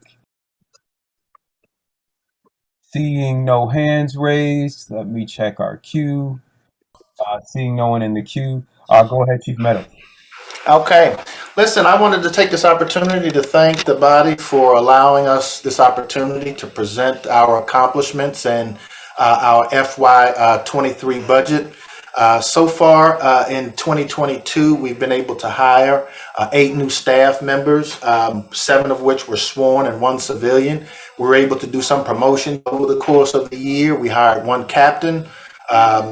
We promoted 1 captain. We promoted 5 lieutenants, 8 sergeants, 5 detectives, and 1 GCIC records supervisor. During this past budget cycle, we were also able to reclassify our sergeant's positions. And why this was so important and significant for us is that when we first started the police department, the sergeant position did not exist. And so when HR wound up creating the classification, they made sergeants and detectives the same classification. So we weren't able to have our sergeants supervise detectives. And so by changing this classification, that'll change effective October 1st. This will give us some flexibility in terms of how our supervisors are able to go about their day-to-day duties and so forth. And so it was a minimal disruption to the budget, and we feel that it'll be a big lift for us in terms of our supervisory capacities moving forward. We were also able to create a crime scene manager's position, which gives us some upward mobility within that particular unit. One of the things that I was talking about this morning, in fact, I was talking with Kimberly Dove with the school board. We talked about the possibility of being able to create some positions for some of our students coming out of high school to work within our crime scene unit. And so I think that's going to be extremely important for us because we talked about creating a combination of both sworn and civilian positions in that capacity. And we'd be able to teach some of our younger people coming through about processing crime scene, taking proper photographs and processing blood patterns and things of that nature as they move forward, as they decide to take a career in law enforcement. We were able to present for the first time 4 meritorious service awards within the police department for our officers that engaged in life-saving measures for some of our citizens. And that went over very well for us. We had a big award ceremony around Christmas of 2022. 2021, and we were able to recognize a lot of our police officers during that time period. And so that was a huge morale booster for the police department, and we want to make sure that we continue that. I know that many of our council members came during that ceremony, and we want to make sure that we continue that as we move forward. And I wanted to thank the council. You all gave us 70 Ford Explorer Interceptors for our officers to try to help move us closer in terms of being able to achieve our take-home car program. We're about 60% in the way of rolling those out. Our vendors have the other remaining vehicles. They're in the middle of striping them and outfitting them with the appropriate equipment that our officers will need to perform their day-to-day task. And so as they begin to roll out more of those vehicles, we expect that that's going to put us closer to achieving 100% of our take-home car program. And so the vehicles are there to help us get to 100%. We just need to make sure that we continue to work with our vendors in an effort to try to get them out to our officers as fast and as efficiently as we possibly can. You can move on to the next slide.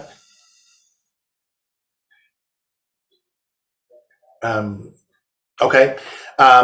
This past year, one of the things we noticed, we started seeing a trend with respects to children finding firearms and seriously injuring or killing themselves with those firearms as they found them. And so one of the things we did as an organization, we got with one of our private sector partners, Miss Daphne Jordan, to help us assemble a curriculum that would help to educate our citizens and our children about firearm safety. Not only was Miss Daphne Jordan there, we had Kenya Johnson, who was a probate judge. We had Fonnie Willis, the Fulton County District Attorney's Office there, along with many other public and private sector partners to come in to try to help educate our citizens about gun safety. It's my opinion that that program went over extremely well. I mean, we got a lot of positive feedback from not only our citizens, but even from our news outlets in terms of the coverage that we were able to garner from that. And so we want to make sure that we continue to get that message out about that, because so far, since we've had this class, we haven't seen as many of those instances, but we also understand that education is a constant process. We want to make sure that we're constantly educating our citizenry in that regard. So I come down to the Criminal Investigations Division, which is my baby. That's what I've done for most of my law enforcement career. I've worked with our Criminal Investigations Division to ensure that we're thoroughly and methodically investigating all of our violent crime. And what you see right here in 2020, you see a 98, actually it's 100% clear up rate. Justifiable homicides are automatically closed, by virtue of the district attorney's office declining to prosecute. In 2021, we had 2 open cases. Just last week, we were able to solve one of those. So it puts that clear up rate at 98% as opposed to 90%. And so far in 2022, we've closed 100% of our cases. We've had 8 murders so far this year, which is down 5 murders from this time last year. And then we've also been able to close 2 cold case homicides from previous years as well. And so I'm really proud of the work that our Criminal Investigations Division continues to do. We want to make sure that we're continuing to provide them the type of training that they'll need to even further that. We were able to send some of our homicide detectives to Albany, New York, which is a course that I went through 22 years ago. I went through in 2000, where you have some of the most high-profile homicide investigators in the country. You have your Henry Lees there, your Carl Van Adders. You have a lot of those people that have been in the profession for 20 to 30 years, and they had the opportunity to pick their brains. And so we want to actually make sure that we continue to send our people to some of the best training as it relates to our violent crimes. You can move on to the next slide. So the staff has not only gotten local recognition for some of the things that we've done, but we've gotten nationwide recognition. I'm proud to say that I received I was nominated while I received one of the Ebony 100, Power 100 recipients for 2022. I didn't know it at the time, but I later found out that it was a small group of our residents from District 1 that actually put me in for that award. I didn't know where my nomination came from, and I later found out that it was that group of citizens from District 1, and I'm really humbled and honored to have represented the city of South Fulton in Beverly Hills, California last year as one of those Power 100 recipients. I was able to get Police Chief of the Year through the Fulton County District Attorney's Office. We also got the Detective of the Year for Fulton County through the Fulton County District Attorney's Office as well. And I think you all also know that in the past, we've been recognized through the state. We've gotten the Gang Investigator of the Year for the entire state of Georgia. And so, we're getting that recognition that many of our people actually deserve, both nationally and locally. And we're proud of the work that they've been doing. Our shift commanders felt like they wanted to do shift awards for our patrol officers to try to help build employee morale. And so you've probably seen on Facebook where those officers will have a championship belt that's given to them when they're given that monthly award, and they get the opportunity to wear it, the roll call, and the supervisors talk about the great work that they've been doing over the course of that particular month. And so we're really proud of our shift commanders that have taken that responsibility on themselves. You heard earlier today when the city clerk nominated Miss Francine Williams, who we're very fortunate to have, that processed so many of the open records requests that we get, not only for documents, but she processed them for body camera video as well. And so as you could imagine, her job is really daunting. We're asking for additional help for her in the upcoming budget, but I'll get to that a little bit later on. We did add 2 K9 units, and what makes these 2 K9 units so special is that one was given to us by the Department of Alcohol, Tobacco, and Firearms. The City of South Fulton has the only locally owned bomb dog in the state of Georgia that's been given to us by ATF. I mean, we're the only department that's been given one of those animals by the Department of Alcohol, Tobacco, and Firearms. And Perry has been really instrumental in helping to clear. Well, she not only does facilities in the city of South Fulton, she's done Mercedes-Benz Stadium. She's done the Truist Park out in Cobb County. And so we make sure that we keep those partnerships open with our other jurisdictions so that we can kind of rely on those force multipliers when they're needed within the city of South Fulton as well. The other K9 was given to us. It was a veterans program through the GI Bill that they were able to give us a K9 unit. Corporal Curtis actually has, and you see a picture of Corporal Curtis with his animal there on the screen, and they've done some tremendous work in the city of South Fulton. They're part of our Viper, our crime suppression unit, and so they go out every day in an effort to hit those really problematic areas where we've had spikes in crime. You can move on to the next slide. So one of our big things in terms of leadership, we want to make sure that what we're doing is preparing our command staff for the future in terms of leadership. And every year or every 2 years, what we're doing is we're sending members from the rank of lieutenant and above to Columbus State University. This past year, we had 2 graduates, Major Tamika Pritchett and Captain Marcus Denard. Both finished the Command College program at Columbus State. They both received their master's degree in public administration. We're really proud of both of them because they started it approximately 2 years ago. Right now, we have 3 individuals that have been enrolled that are enrolled in that program. We have Captain Woods, we have Captain Flannery, and we have Lieutenant Weish. They're all attending right now. And then when they complete the program with their master's degree, we'll be sending 3 more individuals to go through that program. And so it's Chief Jones and I went through that master's program so many years ago, and we went through it together. And so he can attest to the level of training that they're getting and the education that they're getting through this program. I don't even think you can measure it. We've also had 2 leaders, 2 graduates from the Georgia State Institute. City of South Fulton worked with Georgia State to help create a leadership program. We had 2 of our lieutenants, Lieutenant Kay Lester and Lieutenant Nick Williams, went through and graduated. I went down, I was the commencement speaker for the graduation there, and some of the things that they went through, I believe it's going to prepare them and kind of help them to leverage those leadership skills for years to come.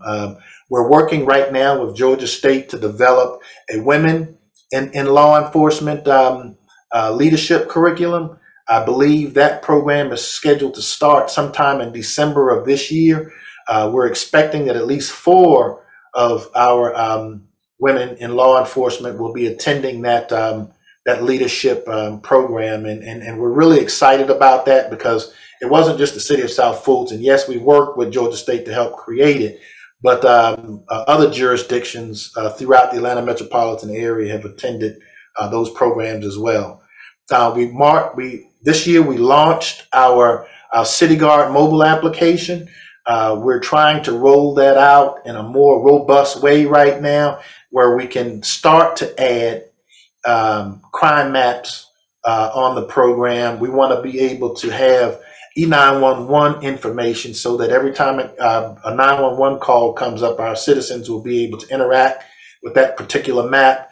They'll be able to look on it and get little bits and pieces of the E911 calls that have come up. We want to be able to integrate cameras in there. Right now, what our citizens have the ability to do within that application is to send crime tips to the police department. They're able to upload video, they're able to upload photographs, and if they title it appropriately, then those tips are routed to the appropriate unit commander. For instance, if it's a narcotics tip, it comes into the system and it's routed to our narcotics commander, and they're able to follow up on that information in real time. So we're really encouraged by it, but we even want to expand and make it a more robust platform as we move forward into 2023 as well. We're looking at our flock cameras. We have 39 license plate readers that we've been able to roll out throughout the city of South Fulton. So I've talked with Councilwoman Gumbs about some of the cameras in District 2.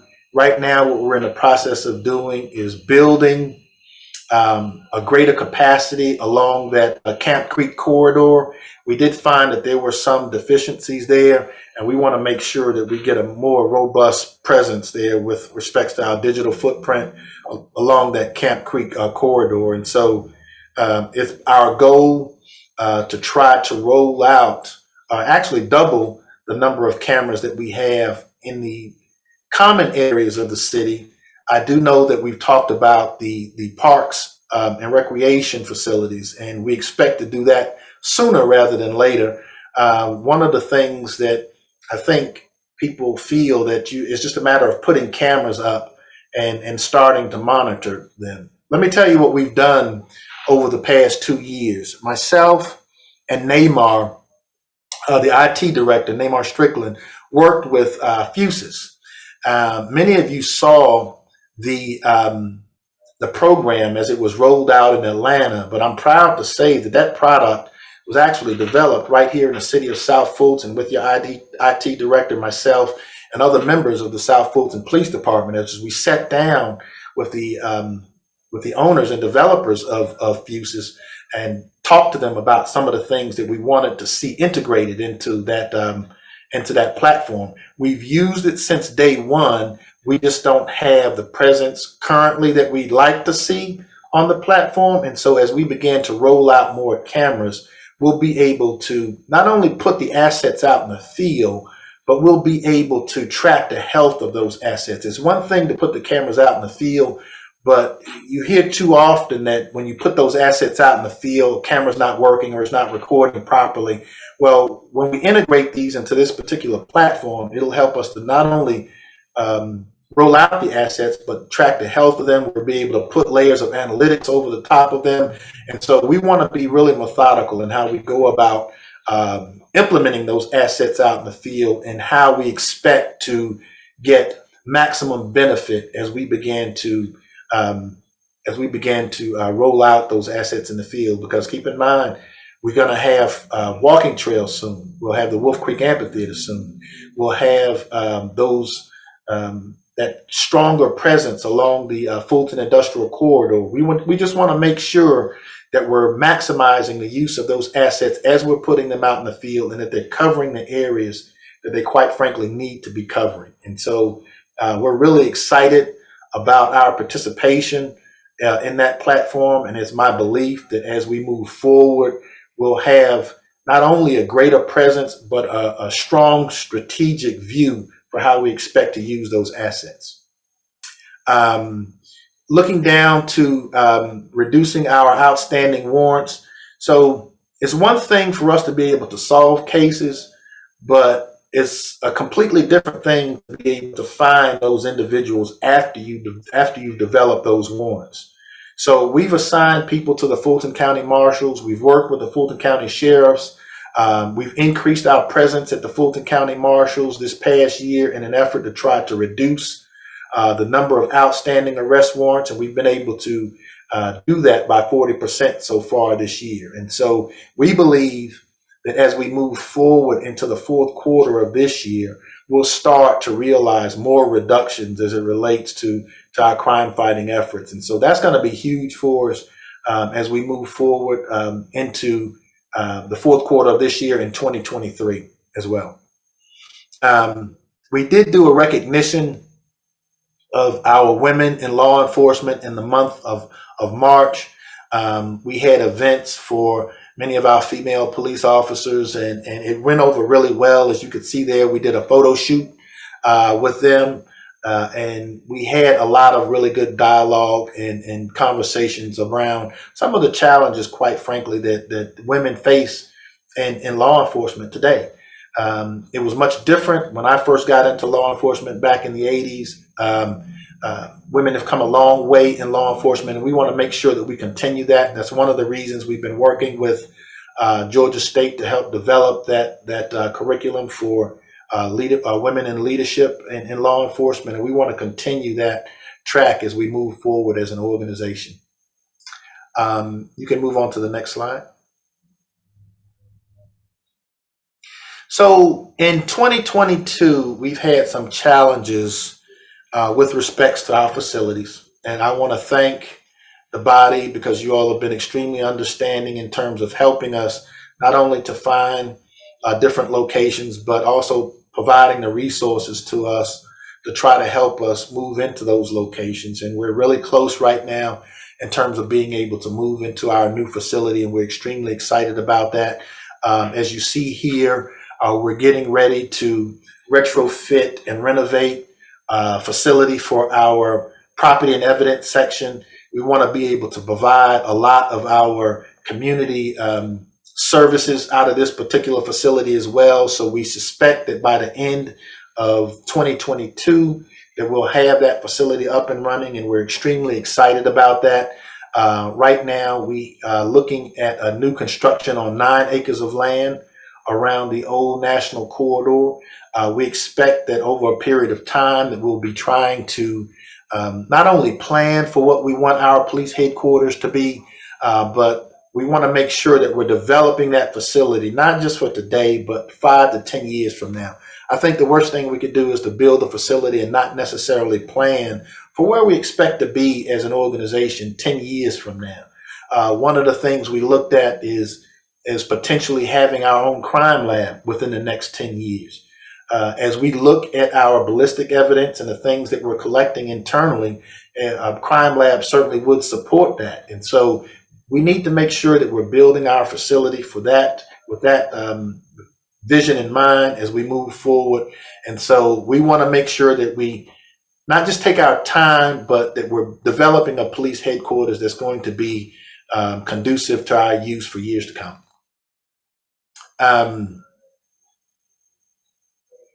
You can move on to the next slide.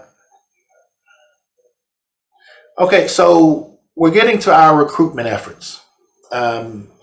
It's no secret we have about 60 vacancies within the police department. That's not through attrition. You all have been very generous in terms of being able to give us additional police positions. I think we got another 20 in the mid-year budget for this particular year. Unfortunately, what we've seen is our recruiting efforts and the applications coming in have become stagnant. Initially, I think maybe 2 years ago, you all made us among the highest paid police department in the region. Unfortunately, everybody's caught up to us. You know, when you look at some of the starting pay for police officers now, I think East Point is starting their officers off with $55,000 a year, and that's pretty much the standard that we're seeing across the industry, with the exception of Sandy Springs, who's paying some of their police officers coming in the door with a certain amount of experience, up to $100,000 a year. When you look at the budgets for a lot of these different municipalities, we certainly want to put it in perspective when we talk about pay, but we also want to make sure that we're being as competitive as we can in that market. And so what we're doing right now is we're working with the city manager on an incentive package, an incentive pay package for our employees, where we're able to pay them for certain types of certifications that they're getting. And I'll go through some of them. For our SWAT people, they'll get hazard duty pay. We'll be able to compensate our hostage negotiators, people that are CIT certified. That's for people, our officers that are trained in crisis intervention. We want 100% of our officers trained in that regard. They'll receive incentive pay for achieving those certification. Our traffic reconstruction specialists will get so much. You can imagine doing a traffic fatality is almost like doing a homicide investigation. It takes a great deal of skill and training to make that happen. So what we want to do is try to create an organization where we have as many of those individuals that have that capacity within the police department. We're looking at motors units. We're looking at our drone unit. Eventually, and I'm going to get to that in just a minute, we're going to have a drone patrol program as part of our initiatives moving forward. And so you can't just purchase drones. You actually have to go through a certain amount of training. You have to have license to fly those items. And so we just want to make sure that we're not only preparing our people for the training, but that we're also compensating them for those sort of certifications that they're getting. Our field training police officers, the ones who actually train people coming out of the academy, we're looking at compensating them as well. And so what we want to do is just create that incentive package so that our police officers will go out and seek those types of certifications. And we believe that that can be accomplished within this budget period and within the number that's presented to the body for consideration here today. We want to engage a company in terms of our secondary employment. Many of you know that our police officers work off-duty jobs. And while that's not the ideal scenario, we understand that it happens, but we also want to make sure that our police officers aren't working over the number of hours that we allow them to work. And so there's a platform that we're looking at engaging that allow us to monitor the number of hours that our employees are working in their off-duty capacity so that we can make sure that we remain in compliance there. We're looking at an internal affairs platform. As many of you know, we take every complaint that comes into the South Fulton Police Department and we investigate every one of those for policy violations, sometimes for criminal violations and things of that nature. And so we want to be more efficient in that process. And so we're looking at several different platforms that will allow us to gain better compliance. We're looking at ways that we can have that platform to report use of force incidences directly to the state's platform of use of force incidences. I know we've had conversations with several organizations and several national organizations about use of force. And so we just want to make sure that we're on the cutting edge when it comes to being able to report those things, and that we're capturing the type of data and the analytics that we want to see. Many of these analytics now will tell you when you start to see a pattern or repeat pattern with many of your police officers. And so we believe that those analytics will help us in terms of being able to not only identify training needs, but also, quite frankly, for those people that need harsher discipline. And so we're going to look at those as we move forward as an organization to make sure that we're on the cutting edge with respects to that particular platform.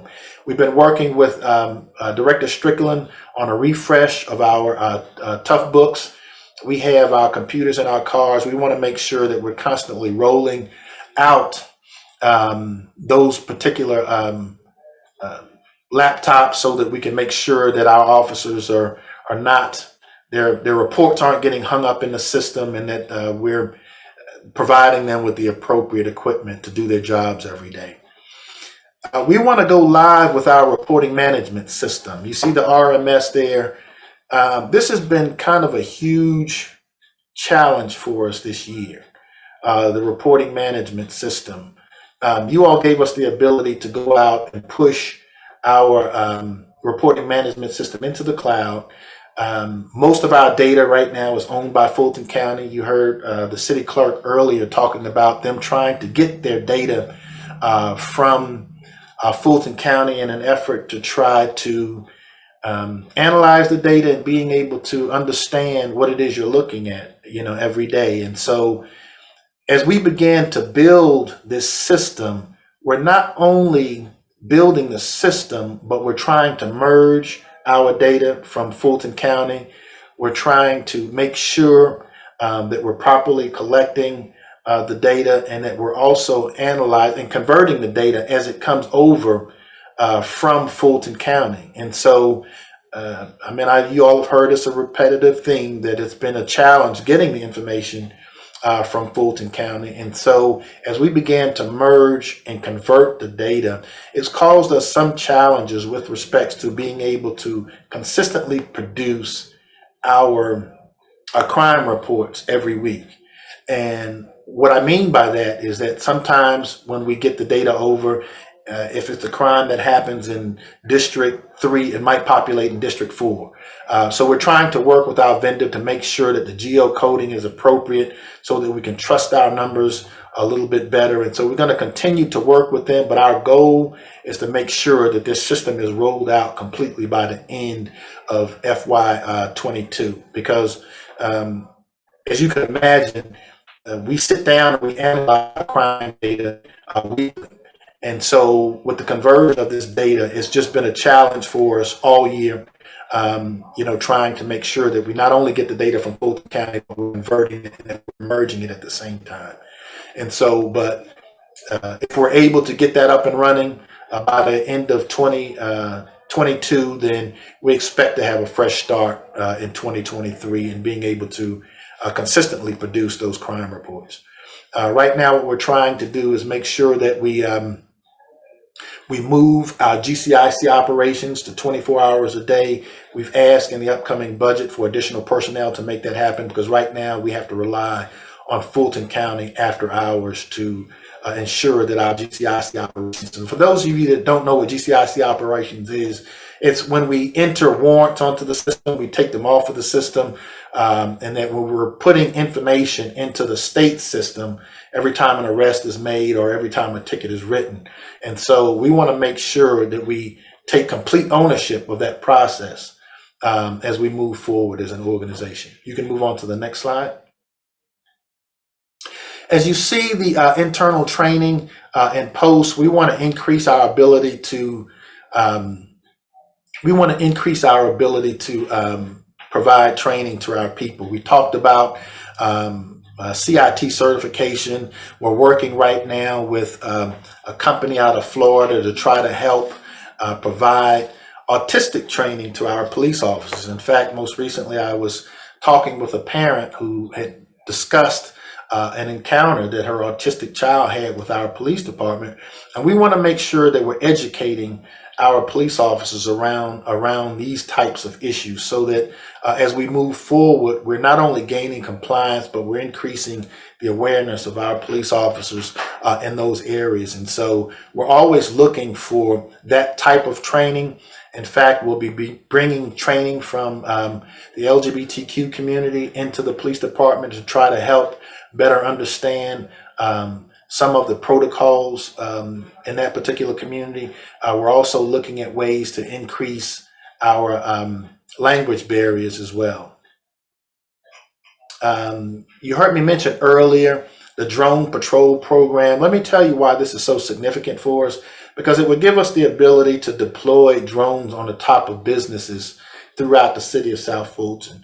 And those drones have a range of roughly about 5 miles. So if something happens along the Cascade corridor, the minute that call comes up, we're able to deploy that drone to try to capture really important information for our first responders, so that as they're responding to the area, they'll have a greater sense of what they're driving into or what they're coming into. And so we're really excited about that. And the drone patrol program is not just for that as well.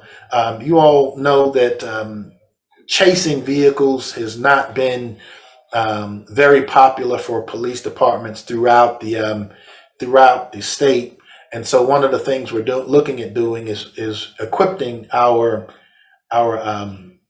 beat officers with so many drones out in the field, so that when vehicles do speed off, they're able to deploy the drone immediately, and we're able to keep track of where those vehicles are, so that we don't have to pursue them at a high pursuit capacity. It's one thing to take a tool away from our officers in terms of not allowing them to chase under certain circumstances, but it's something completely different to give them the tools that they need to be successful. And so we expect to roll that out in 2023, where we're able to give so many patrol units drone capacity, so that they'll be able to not only identify these stolen vehicles, but also being able to track them as well. Because essentially what happens is we're putting those flock cameras throughout the city. Our officers are getting hits on stolen vehicles left and right.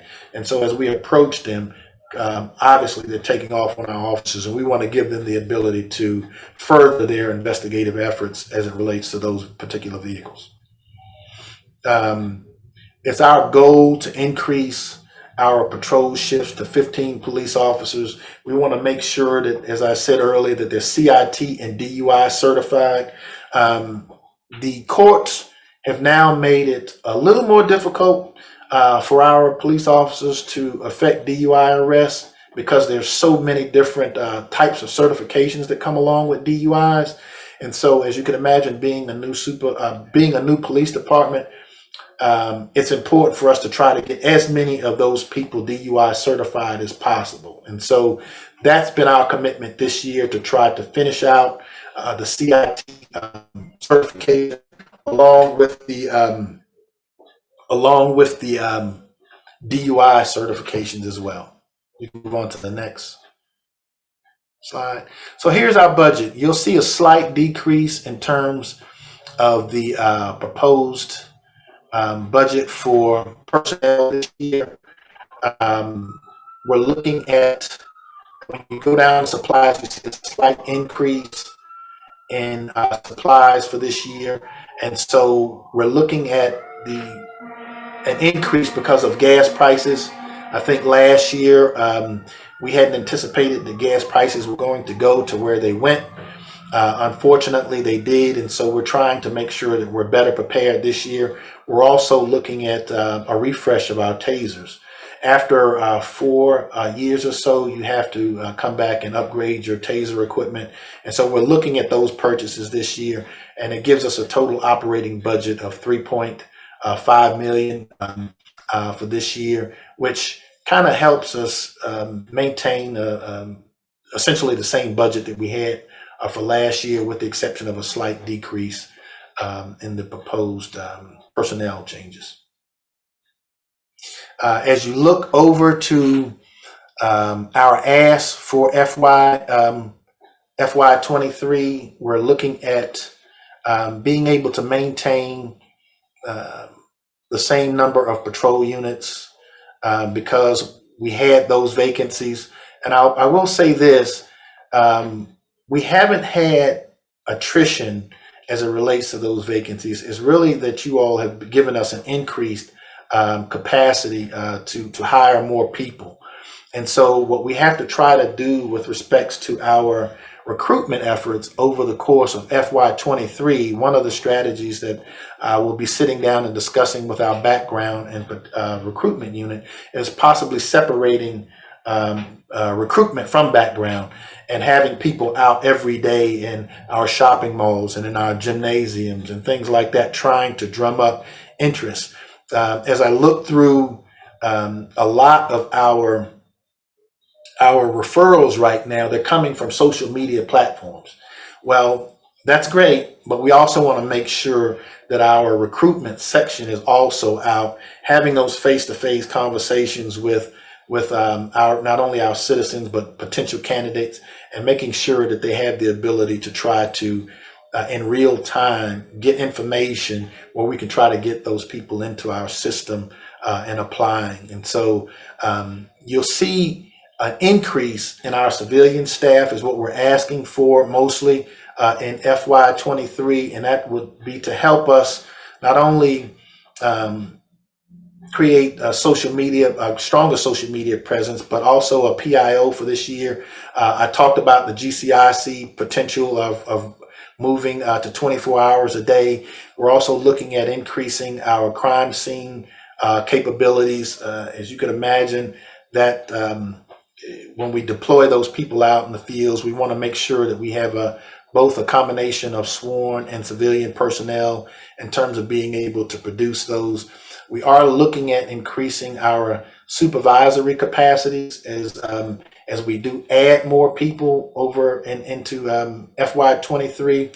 And so our numbers do increase slightly from 2022 to 2023, but most of that is because of the personnel on the civilian side that we're looking to add.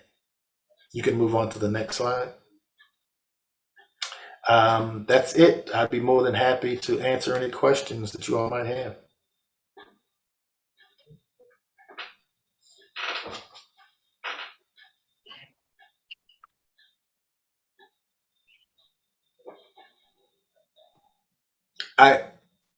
Mr. Mayor?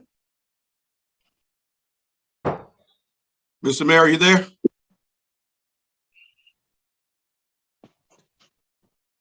And is Mayor Pro Tem on the call? Yes, sir. Mayor, I think the Mayor Khalid is indisposed, so we have Councilmember Sebastian in Novus, and then we have hands raised by yourself, Councilmember Willis, and Councilmember Sebastian. Okay, I'll let Councilmember Sebastian go, and then Councilmember Willis, and then I'll just go last. Mr. Mayor Pro Tem, Chief, thank you very much for your presentation, and I just wanted to have ask a couple of questions. Okay. How long right now are our officers patrolling their beats? What are their standard beat hours? They work 12-hour shifts. Our police officers come in from 6:45 in the morning, and then they work a 12-hour shift, and then they come in at 6:45 in the afternoon.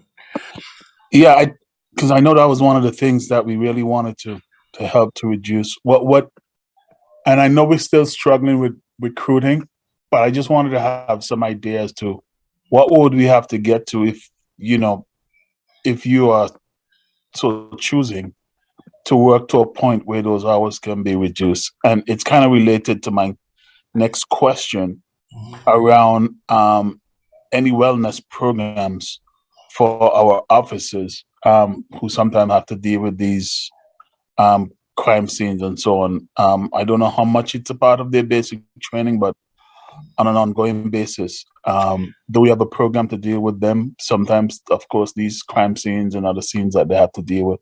So we've been right. So we have the Employees Assistance Program, which has been provided to us, and in many instances, when we have those sort of crime scenes, we can make it mandatory for our personnel to go, but we strongly encourage them to go on their own. And when that doesn't happen, some of the times what we do is we monitor our personnel. One of the things that I've been working on for actually almost a year and a half is mindfulness resiliency-based training for our police officers as part of a wellness package. I know that some police departments do it nationally, not very many. And so I've been talking with the Atlanta Mindfulness Institute in terms of being able to create a curriculum just for law enforcement.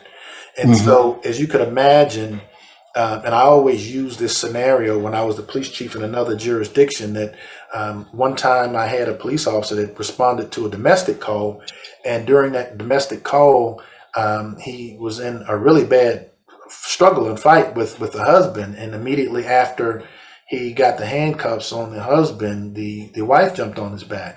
while he was still kind of in the mind frame that he was fighting with a man. And when I looked at the body camera video, I instantly said to myself, you know, he can't stay here.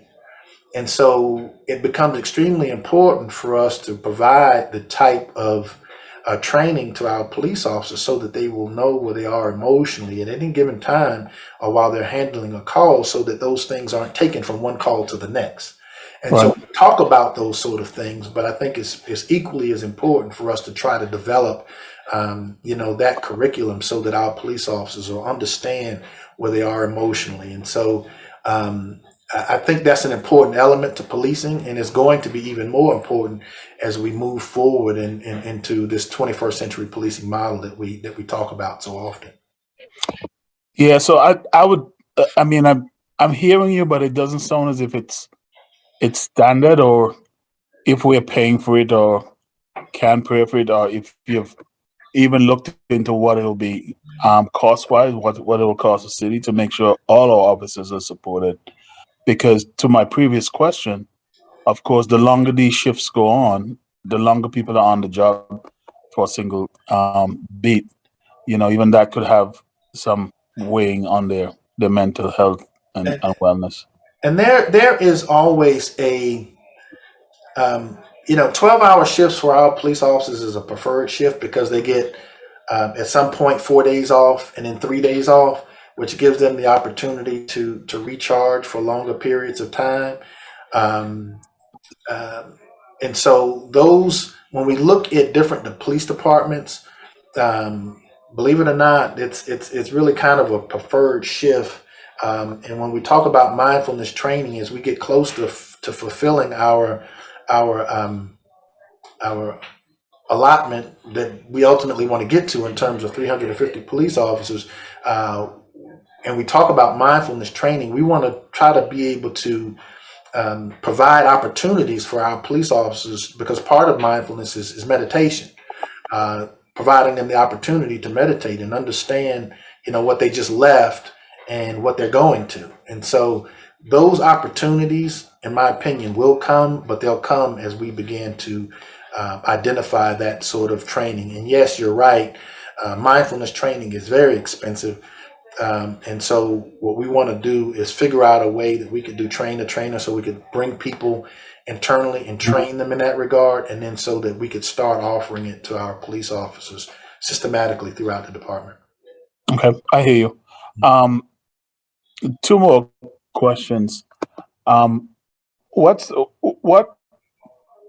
the plan for expanding the park ranger program a little bit? I'm sorry if I missed this earlier, because what I keep hearing residents say from time to time, especially with the City Road Park, and we do have some plans for that over multiple years, but because it's so enclosed, they feel very safe with that park, really. So, and I apologize. Unsafe. I'm sorry. Yeah. Yeah, I apologize, Councilman. That is part of my increased ask for, and I look like I skipped that line. We're asking to go from 5 to 12 police officers for our parks.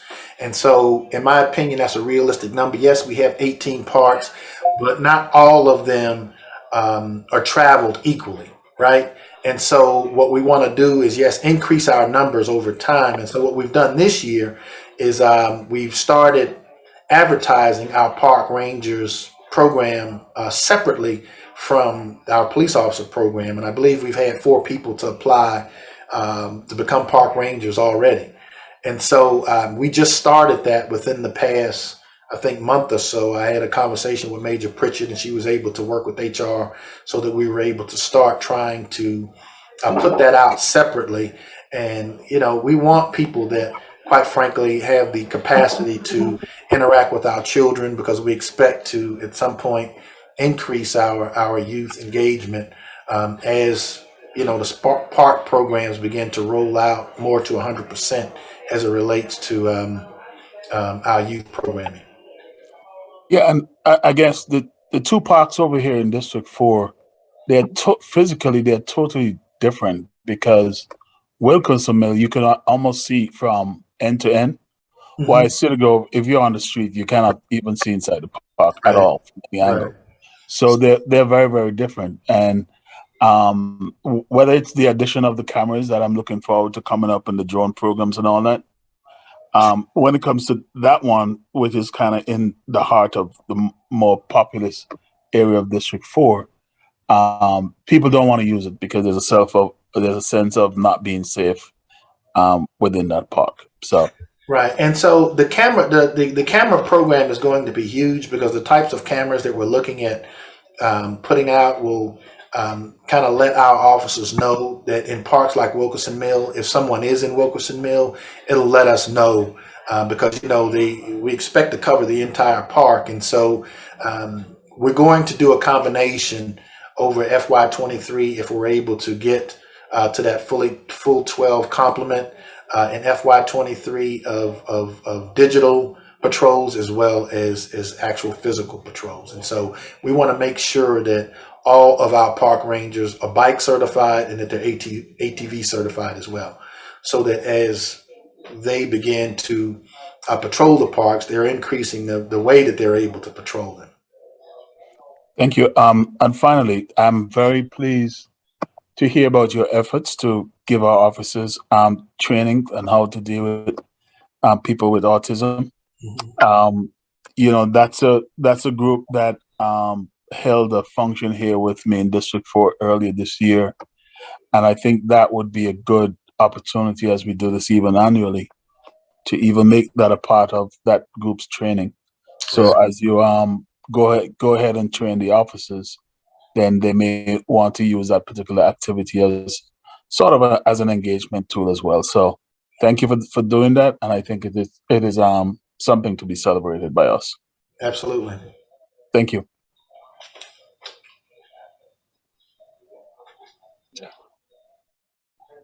Yeah, Mr. Clerk, I believe the mayor is back in the queue.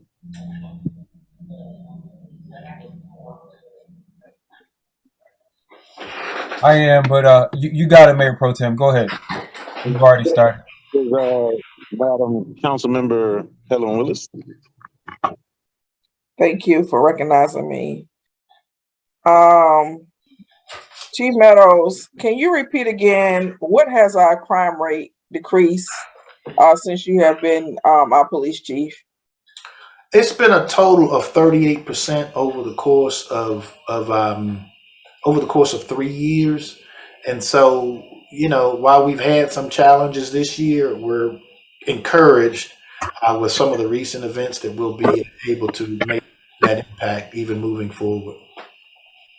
Well, I applaud you and your officers. I know it's a team effort, but it's also a leadership effort. And I thank you for we have evolved. When I took office, I can say, because we don't have this number now, we have tripled this number. We had approximately 60 officers. We were getting called every week about slow response time. We were getting the crime was on the rise, and over the 5-year span that I've been elected, I have seen I've seen a 360-degree change, and I want to thank you for your leadership, and I want to thank the officers for all that they do to keep us safe, and thank you for also, interacting with the community in the ways that you do, because we know you.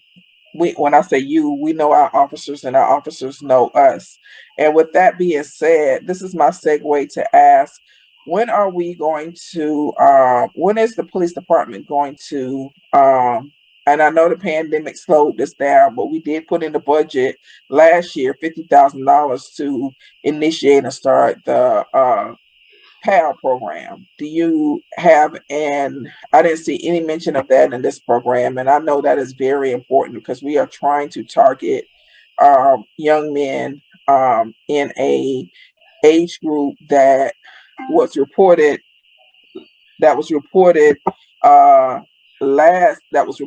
on the news last week is a target age for gangs now, and that's as young as 10. And so can you please give any direction on that?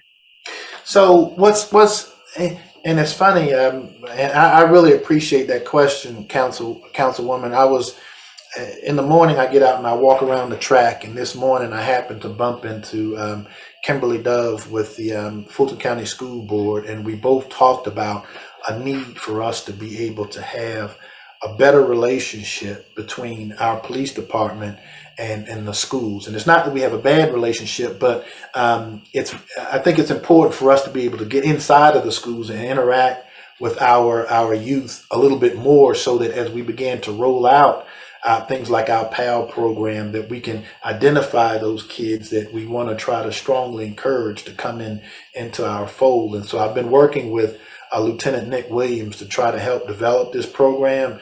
And what we're doing right now is that we have an MOU with the schools. Ms. Dove looked at it, I looked at it, and we feel like it's not robust enough for us to have the type of interaction with our youth that we would like to have. And so we're going back to the table. We're going to try to figure out ways for us to increase our presence in the school, so that we can go in there, be able to teach things like the DARE program and the GREAT program and things of that nature, so that when we start to roll out our PAL program, we'll be able to have a much stronger matrix that we'll be looking at in terms of our youth engagement. And so while I appreciate your question, I think that as we move forward, I think that it's important that we have the right type of relationship with our schools, so that we can get in there and start building those relationships and leveraging them, so that we can start to have that more meaningful interactions that we really want to have. So do you anticipate us having a PAL program in this fiscal year? Because I know we've been talking about you and encouraging you all to get one established. Prior to us becoming the city, Fulton County had one, and it was very, very, it was good. And so my question, I'm being more pointed, do you anticipate us having a police athletic league, whether it's football, whether it's kickball, whether it's basketball, whether it's softball? The council would like to see something. We do. I'm sorry, we do in 2023. Our only challenge would be the facility. And we'll work with the parks director to try to make that happen. I don't know. I mean, it's difficult to come into anybody's, shop and just take over a facility, but we certainly want to make sure that we identify a facility that's conducive to that. Is that something Ms. Dove can help you? Because if our facilities, we got some facilities that's being underutilized right now, but even if our facilities are at full capacity, is that something that we could work with Kim Dove to see if we could use one of the schools? Because I know that their facilities are not at full capacity. Every school pretty much have a basketball court. Every school pretty much has a field. And that's not only high schools, that's middle schools, that's elementary schools. So is that something that we could work with Kimberly Dove to help us identify if it's a problem with our facilities? Oh, absolutely. And that's one of the things that we would expect incorporated in this MOU. I think when she looked over the MOU that was being proposed, she just felt like it didn't go far enough. And I completely agreed. And so I think because they have new leadership over in their public safety area, I think that there's more of an appetite to try to help us expand our footprint in the schools as we move forward. Okay, and I would like to let you know, and maybe you can talk to the city manager. When our pool is in operation, Westlake comes over and they use our pool frequently. Mm-hmm. And so, I just would think that we are always, we always try to help each other out. So they are using our facility as well. Not only our pool facilities, sometimes they use our tennis courts. Right. So you might want to talk with the city manager if we're having any type of roadblock in that area. Right. Okay. The other thing that I want to ask, how soon do you anticipate us getting our cameras installed in our park and recreation facilities? So the police department, we've submitted the proposal to the city manager's office, and I think it's a matter of acquiring the assets. If is Neymar Strickland on, I think he would probably have more information about where we are in terms of acquiring the assets. We've already identified the number and locations and things like that. Right now, it's just a matter of acquiring the assets, I believe. So who has to acquire the assets? So from a police perspective, you're saying you've done everything that you're supposed to do from a law enforcement perspective. So right now you're just waiting. Who acquires the assets? I know you all can't implement the asset. I mean I know you can't install the cameras. That would be more of an IT function, but who's responsible for purchasing the cameras? Ms. City Manager, did you want to chime So, in? so I mean, when you say who's responsible for purchasing, our IT director is taking the lead with the police department to get the vendors to come out to give us proposals. I had sent out an update, I think about maybe 2 weeks ago to the council. We had gotten a proposal, I believe, with the cost of about $800,000. But they are doing their due diligence to make sure, we're trying to get, at least another vendor to give us a quote on it. And then the funding source, we have identified through the American Rescue Plan Act. And then we will begin to work with purchasing to go out and do the RFP process. Okay, so we're getting quotes before the RFP process, or are we supposed to do the RFP process first? Well, I think it's because it's considered a professional service of that sort. We can get quotes for it. It's probably for installation. I'm trying to see if is Neymar Strickland on? Because I don't want to misspeak, because I know he just sent me a text. Apparently he's on YouTube. Oh, he's okay. All right. Well, we will get that to you, Council. I got your we got your memo, but okay. I think there's a sense of urgency around securing our parks. Absolutely. And it's not just city. I mean, it's shootings happening nationwide in park and recreation facilities, but it's a sense of urgency. One or two too many has happened in the city of South Fulton, and there is a sense of urgency, and I would like to see the cameras installed in our parks within the next couple of months, if possible. Now, if anything, it's a deterrent for people to commit crime in our parks, but also it will cut down the amount of investigation time that our police officers have to put into when they're trying to investigate crimes that happen in our park. And so, I mean, this is a sense of urgency for us. So, Ms. Sally Jones, if you could really, get with IT and police and make sure that you push this along. Yes, ma'am. And I agree. It's a sense of urgency for me as well. So yes, we are actively pushing for it, and I will keep the council posted. Lastly, thank you, Chief Meadows. I talked to you about this briefly about a week ago, and that is about our trying to figure out how we could beef up our recruiting efforts. I know it's a challenge nationwide to recruit officers, and it's a bidding war going on with recruiting officers now. But when I see certain agencies like posted up at my local Wayfield store, and I see local agencies posted up at the Publix, I mean, is there any way that what do you need from us to help you beef up your recruiting efforts? Because I know you're getting killed in that area.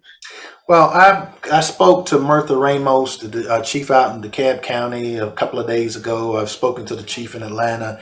Mirtha has 170 vacancies in DeKalb County. Shearbaum in Atlanta has about 422. College Park has 28. Which is extremely significant given the size of that organization. And so it's not just a South Fulton problem, it's actually kind of a regional problem. But I think being able to create some flexibility in terms of what I'm able to offer police officers walking in the door with a certain level of expertise in certain areas. Certainly, we want to get SWAT members in here, that people that are already, but you know, they're not going to come for like the base pay. You know what I mean? And when you have people that are already certified and as FTO field training officers, you want to be able to offer them incentives actually coming through the door as well in terms of, you know, that starting pay. So having that flexibility, and that's one of the reasons we're taking a strong look at this incentive pay, and we presented it to the city manager for consideration. I don't know that it has to come before the body because it's within our the confines of our budget that we're proposing. But certainly, if you all want to see that, we can do maybe a workshop, something so that you can see some of the incentives that we're trying to put forth to try to attract those people. And so, for some people, being able to just get extra money for if you have a college degree is important to them. And so one of the things that we're looking at, if you're coming in with a bachelor's degree, you'll be able to get $2,500 added to your base salary, and people with a master's degree, $3,000. And so those are the sort of incentives that allow us the flexibility to offer higher salaries when people are coming in with the types of certifications and degrees that we're looking for. What about going on a road trip? I mean, for example, we're in August. In December, a lot of HBCUs will have December graduations. A lot of HBCUs and a lot of, not only HBCUs, a lot of colleges may have December graduations. They have criminal justice. They have political science majors. Are we showing up to these career and seeking out these college students that would love to make this type of money coming out of college? Yeah, we went to Savannah State, your alma mater, in 2022. We've gone to Atlanta Metro. We've gone to Georgia State when they have these job fairs. Every time a job fair comes up, we're on everybody's list, and so they send it to us, and then we go to a lot of these different colleges and universities. And one of the things that we're going to be making it mandatory in 2023 is that each one of our commanders at the level of major and above do guest speaking at some of our local colleges and universities, because that also serves as a strong recruiting tool as well. Often reminded about Corporal Moore. She came out and heard me speak at a function, and she felt like that was her calling to come and join the South Fulton Police Department. Well, we want not only, you know, the chief of police doing that, we want all of our commanders engaged in that those sort of activities, so that we're trying to go out and speak and talk about, you know, the wonderful things that we're doing in this police department and try to encourage people to come. And so moving forward into 2023, that's going to be mandatory that at least once a quarter, each one of our commanders is a guest speaker at a different university. Okay, just be mindful. December, there is a December graduation, I know, at most of the HBCUs in the region. So I just will ask that your officers seek those out, because you're going to have some criminal justice, some political science, and sociology majors graduating in December. That might be good candidates. Absolutely, absolutely.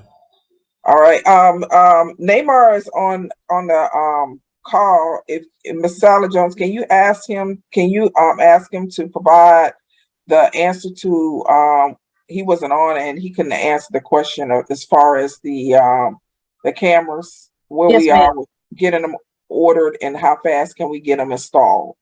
Yes, Mr. Strickland, would you please address that question? Yes. Thank so you. we're currently working with, so the vendor came out and did a kind of a site visit of the locations. Once we approve and go through the process of finalizing the selection, they said it'll be at least 6 months for the installation, although we can prioritize the locations that we install at, but it's going to be highly dependent on the supply chain as well. We do have a second vendor that's coming out early next week to do another survey of the parks to just ensure that the things that we're asking for and making sure that the technology that we're looking at is the best fit for what we're trying to do. So at that point, if depending on whatever route we have to take to do the purchase, at that point, we can move forward and start the process. Okay, and that's for internal and external? Well, primarily the external, but the internal will be right after that. Okay. It'll be a part of the same process, but we focus on the external of the actual park locations. Okay, thank you. I yield.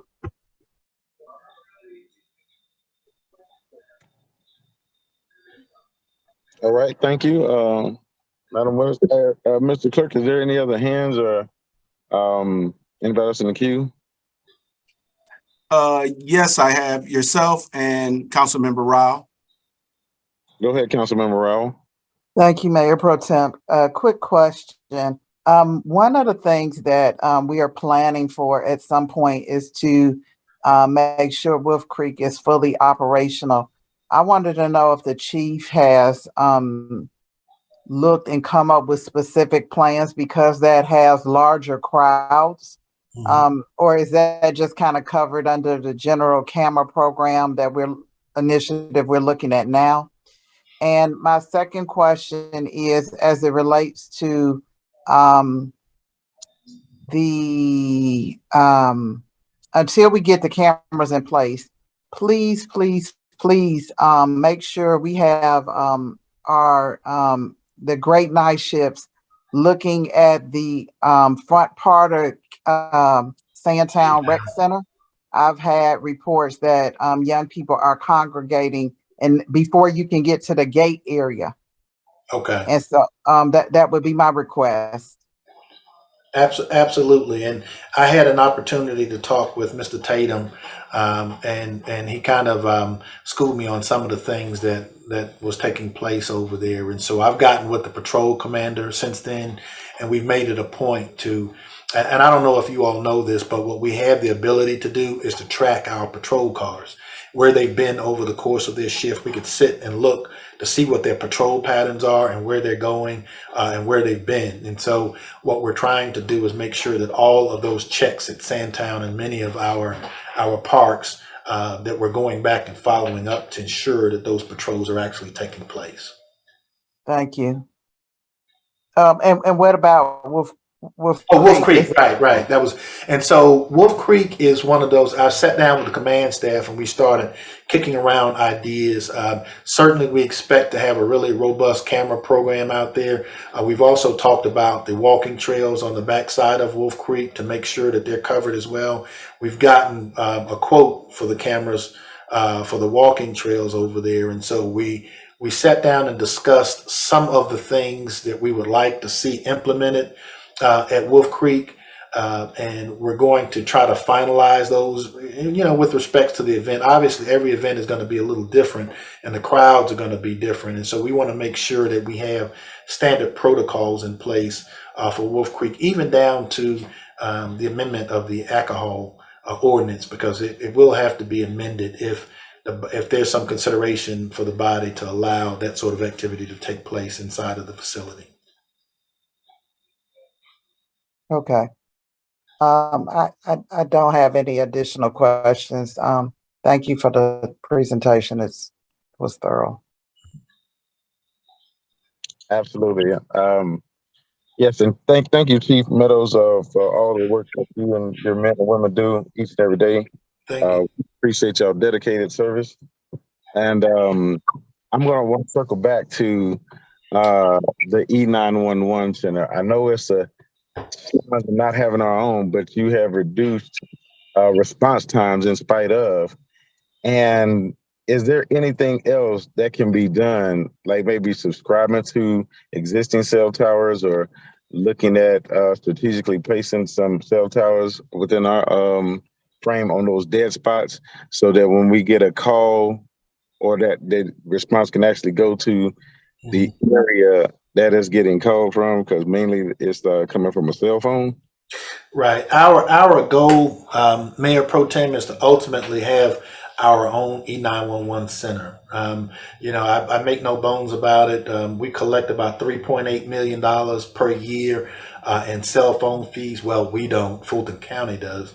And then we still pay an additional $1.9 million to them to provide that service to us. So we're looking at close to $5 million in terms of total revenue that's going towards E911 services for on behalf of the city of South Fulton.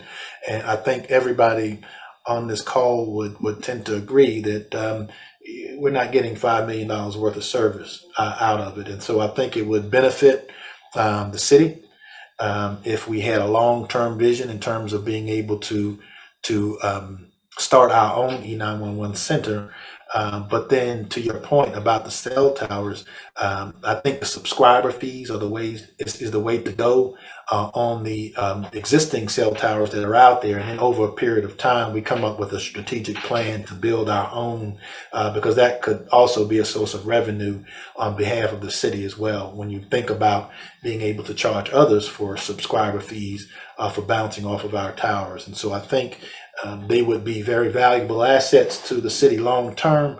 And I think that in terms of sitting down and looking at what it would cost to start our own, we've already started that. And so we're trying to eat the elephant one bite at a time. Part of it is our CAD system. It's part of our reporting management system where you all have given us the ability to go in and start implementing our own, which takes away some of that initial cost from that total figure that we expect would be somewhere in the neighborhood of $20 million.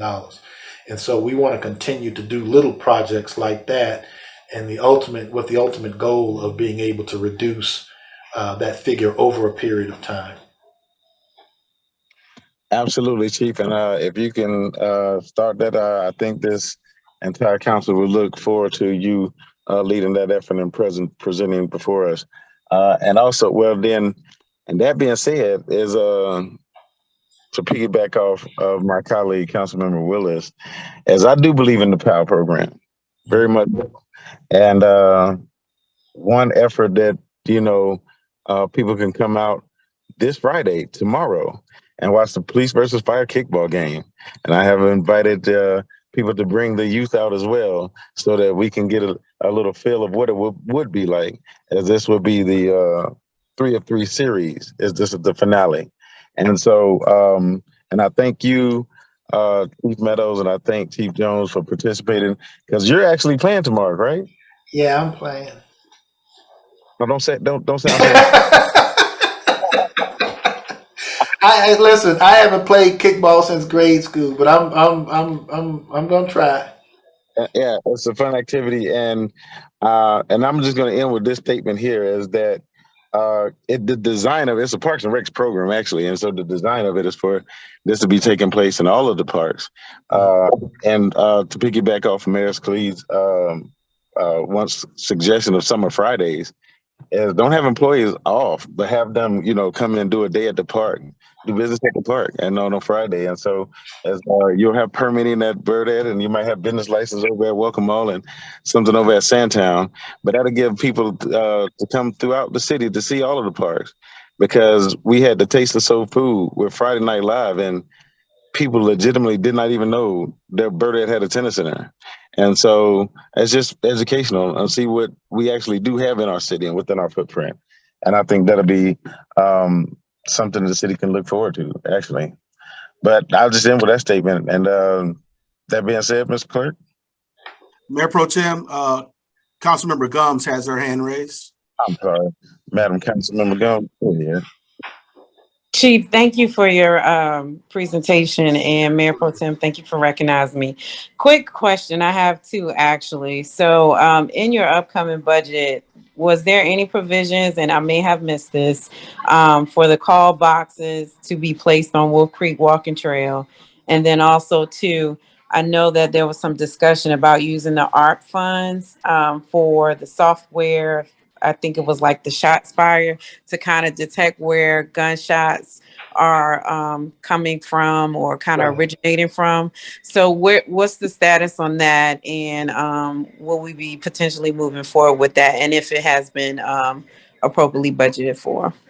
We expected to use the camera funds for that particular program. I don't think it was supposed to be used for the ARC funds, but they certainly would be incorporated with the FUSA system that I was talking about earlier.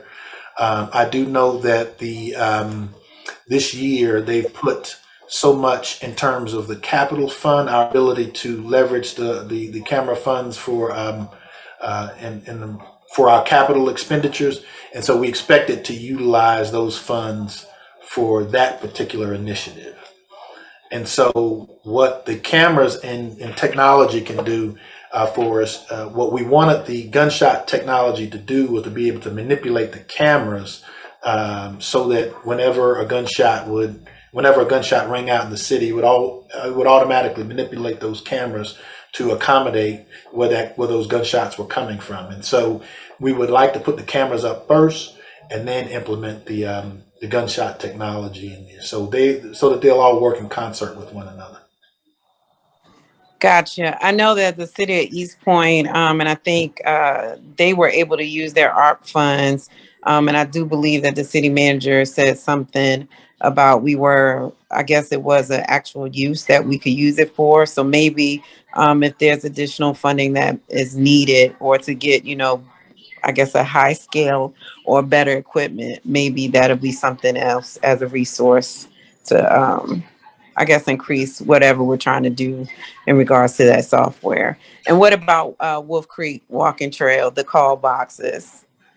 It's that's one of those things I've been waiting for legal to tell us whether or not we were taking over the walking trails. The truth is, I don't know the answer to that question as of yet. Okay. All right. I'll check with the commissioner. Thank you. Okay. All right, thank you. And Mr. Clerk, I will believe that's lunch. Yes, sir, that is my understanding. I'll just defer to the city manager to confirm. Yes, sir, that is correct. We are on break for lunch until 1 p.m. and we will resume with Parks, Recreation, and Cultural Affairs. Thank you. All right, we will see you in 32 minutes. Thank you. Recording stopped.